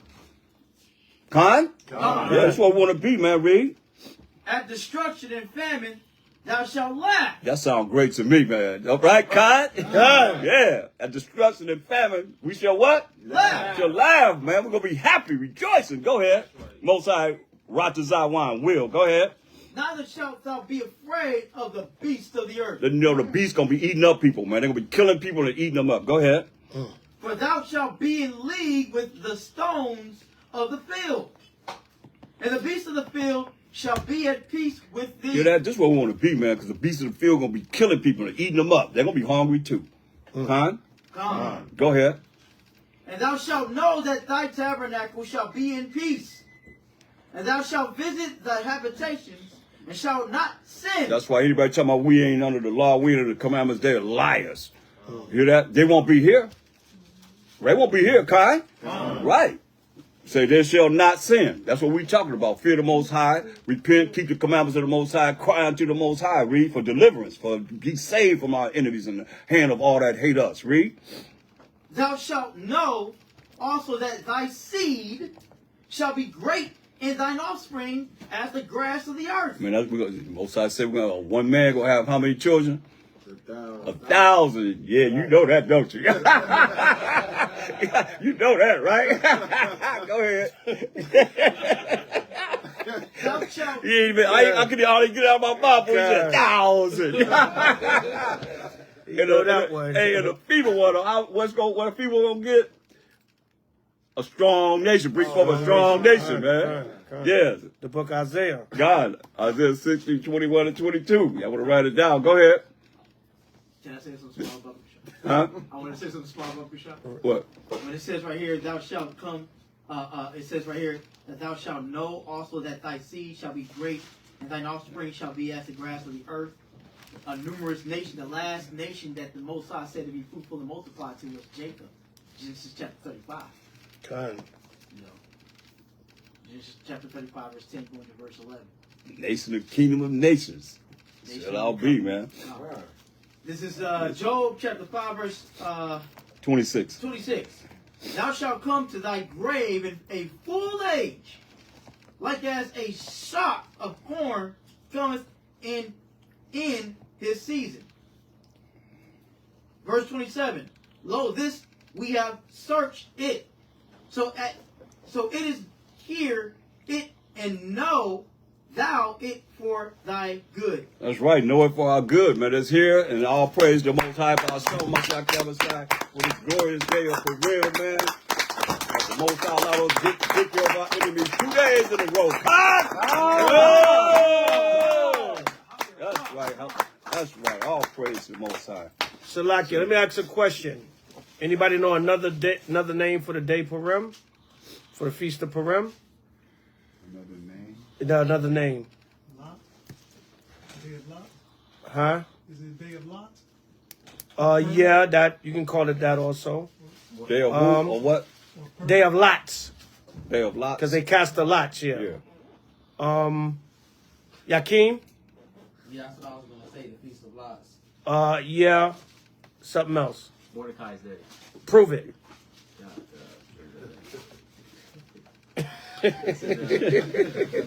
Purim is also known as Mordecai's Day. That's right. Because Mordecai was really the chief, well, I don't want to say the chief, but he was one of the main vessels that the Most High used to deliver Israel. Because he was the one counseling Esther, and he was the one really, it always got to go back to the man. The man is the head, okay? Esther was the vessel used, but the counsel and the guidance came from her father, basically, because he took her as his daughter. He was an older cousin, but he took her as his daughter. The counsel and the guidance came from the father, Mordecai. Okay? So, prove it. Yashala. Yeah, Quick on that sword. Quick on that sword. 2 Maccabees 15. Oh, yeah, For the sake of time, I just help you out. 2 Maccabees 15 and 26. Y'all write this down. This links with Esther 10, 1 through 3. Okay? Yeah, 2 Maccabees 15 and 36. Salakia. 36, my bad. Read that real quick. Read that, Yashala. This is the book of 2 Maccabees, chapter 15, verse number 36. And they ordained all with a common decree, in no case to let that day pass without solemnity, but to celebrate the 13th day of the 12th month. Right, so that was Tuesday night, which was the destruction of Nicanor / Judas Maccabees Day. Khan? Go ahead. Which in the Syrian tongue is called Ador. Go ahead. The day before Mordecai's day. Right, because what? The destruction of Nicanor / Judas Maccabees Day is before the first day of Purim.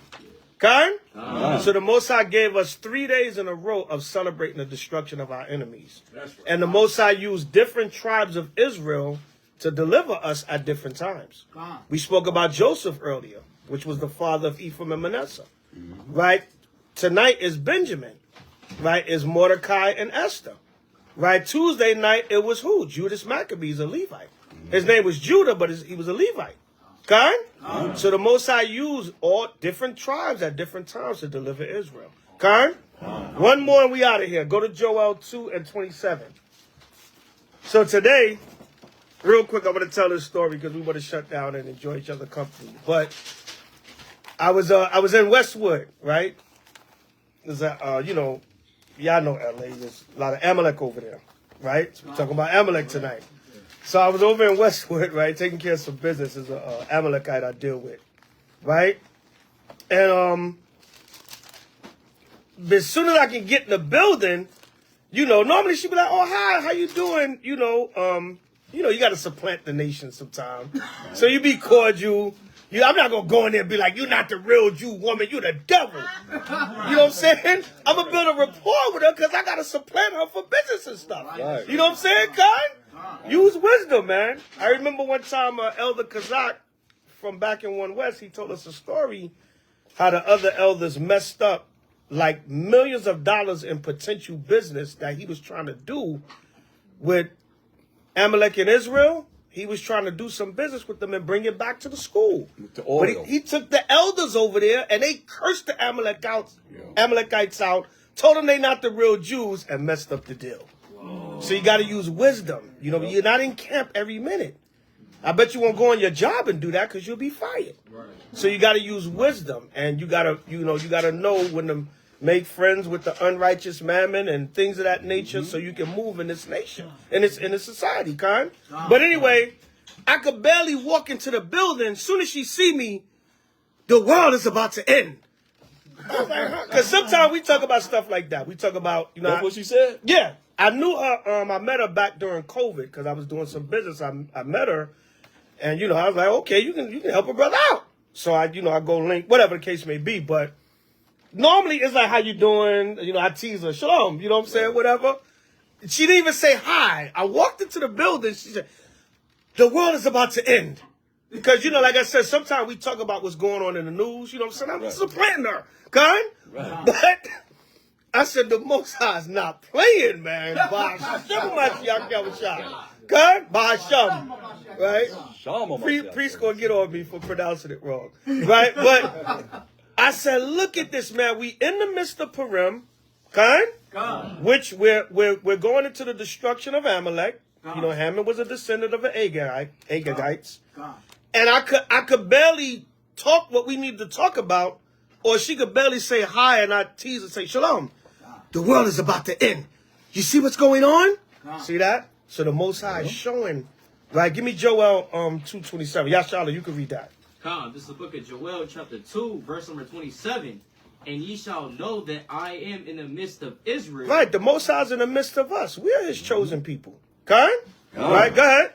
And that I am Yahweh your power. Come on. And none else. Read. And my people shall never be ashamed. We're not going to be ashamed. Be proud to be Israel. Okay? You know what I'm saying? Let people know. No, I'm not a black American. I'm from the tribe of Judah of the nation of Israel. I'm not a West Indian. I'm a Hebrew Israelite from the tribe of Benjamin. Benjamin, we reading about Benjamin tonight. They delivered the nation at this time. Right, read on. And it shall come to pass afterward that I will pour out my spirit upon all flesh. Go ahead. And your sons and your daughters shall prophesy. Your old men shall dream dreams. Your young men shall see visions. Go ahead. And you know that's already happening within the nation of Israel. Come on. And also upon the servants and upon the handmaids in those days will I pour out my spirit. The Lord going to pour his spirit on all flesh on the earth, right? I'm coming in there, the Amalek woman prophesying to me. The world is about to, I'm like, damn, Shalom, how you doing? You know what I'm saying? The world is about to end, right? Go ahead. And I will show wonders in the heavens and in the earth, blood and fire. And we see what's happening in the earth, the prophecies, the destruction, the storms. Go ahead. And pillars of smoke. And pillars of smoke, right? Wars going on, right? Go ahead. The sun shall be turned into darkness, and the moon into blood. Right, and we talking about the moon. There's a blood moon tonight. Okay? Right, there's a blood moon tonight. As some brothers shared it in the chat, you know, tonight is a so-called blood moon. Right, go ahead. So some destruction about to happen somewhere. Go ahead. Before the great and terrible day of Yahweh come. Right, before the great and terrible day of the Most High Yahweh shall come. Come on. And it shall come to pass that whosoever shall call on the name of Yahweh shall be delivered. See that? We got to call on the name of Yahweh and the Mashiach, and we shall be delivered. Okay? And part of the way you do that is by keeping the commandments. You call on him by showing him you want to serve him through your actions. Okay? That's it on that? No. Go ahead. For in Mount Zion and in Jerusalem shall be deliverance. Go ahead. As Yahweh hath said, and in the remnant whom Yahweh shall call. See that? There you go. So this is a great time that we're living in. Right. The nation's coming up. We celebrating the Purim, which is the destruction of Amalek. Amalek trying to be the world's about to end. Right. I'm like, yeah, all right. I'm trying to get in there, do what I got to do, and get out. She want to talk about the world. All right, let's talk about it. I got a few minutes, guys. So Most High showing us. Salakia, one more. Luke 21:25. Luke 21:25. I know y'all smell the food. Come on, Elder, the priest already closed the service out. Right? Just messing with y'all. Right? Luke 21:25. But the Most High is showing these great signs, man.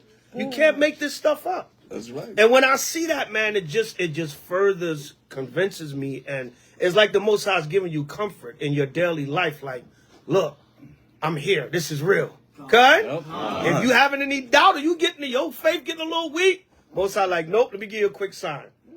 Right? Go ahead. And the Jews require a sign. The Jews require a sign. Most High said, I'll show you. 122. Right? Right? Right?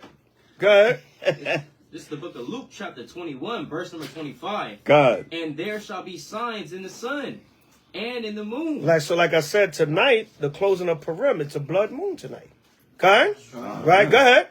And in the stars, and upon the earth, distress of nations. And the other day on Judah Maccabees Day, it was a double rainbow.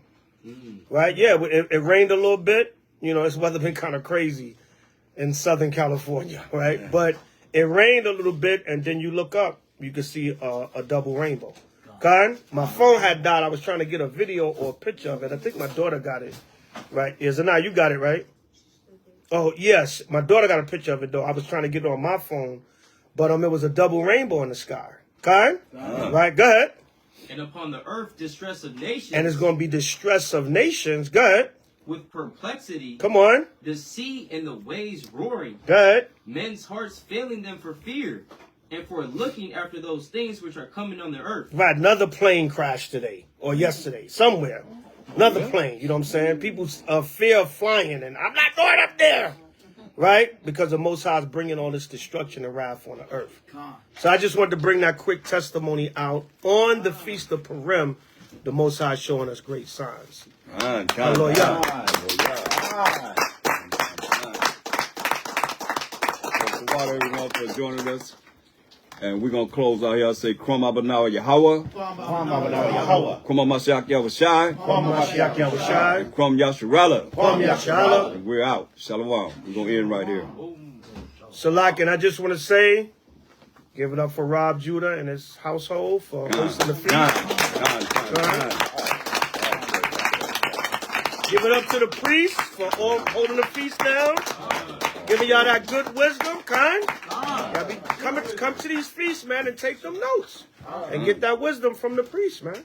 Right. I'm not able to be out here as much as, before, so glean that wisdom, man. Kind?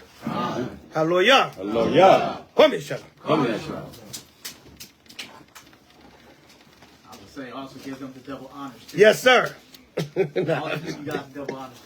God, all praises. To the Most High. God. Hallelujah. Jacob, thou art but a worm. Hallelujah. Huh? Yeah, okay, yeah. Shalom, family, all praise to the Most High, Mashiach Yahushua, Ashar Paryam, Kwam Yashala. Kwam Yashala. Happy Purim 2025. Shalom.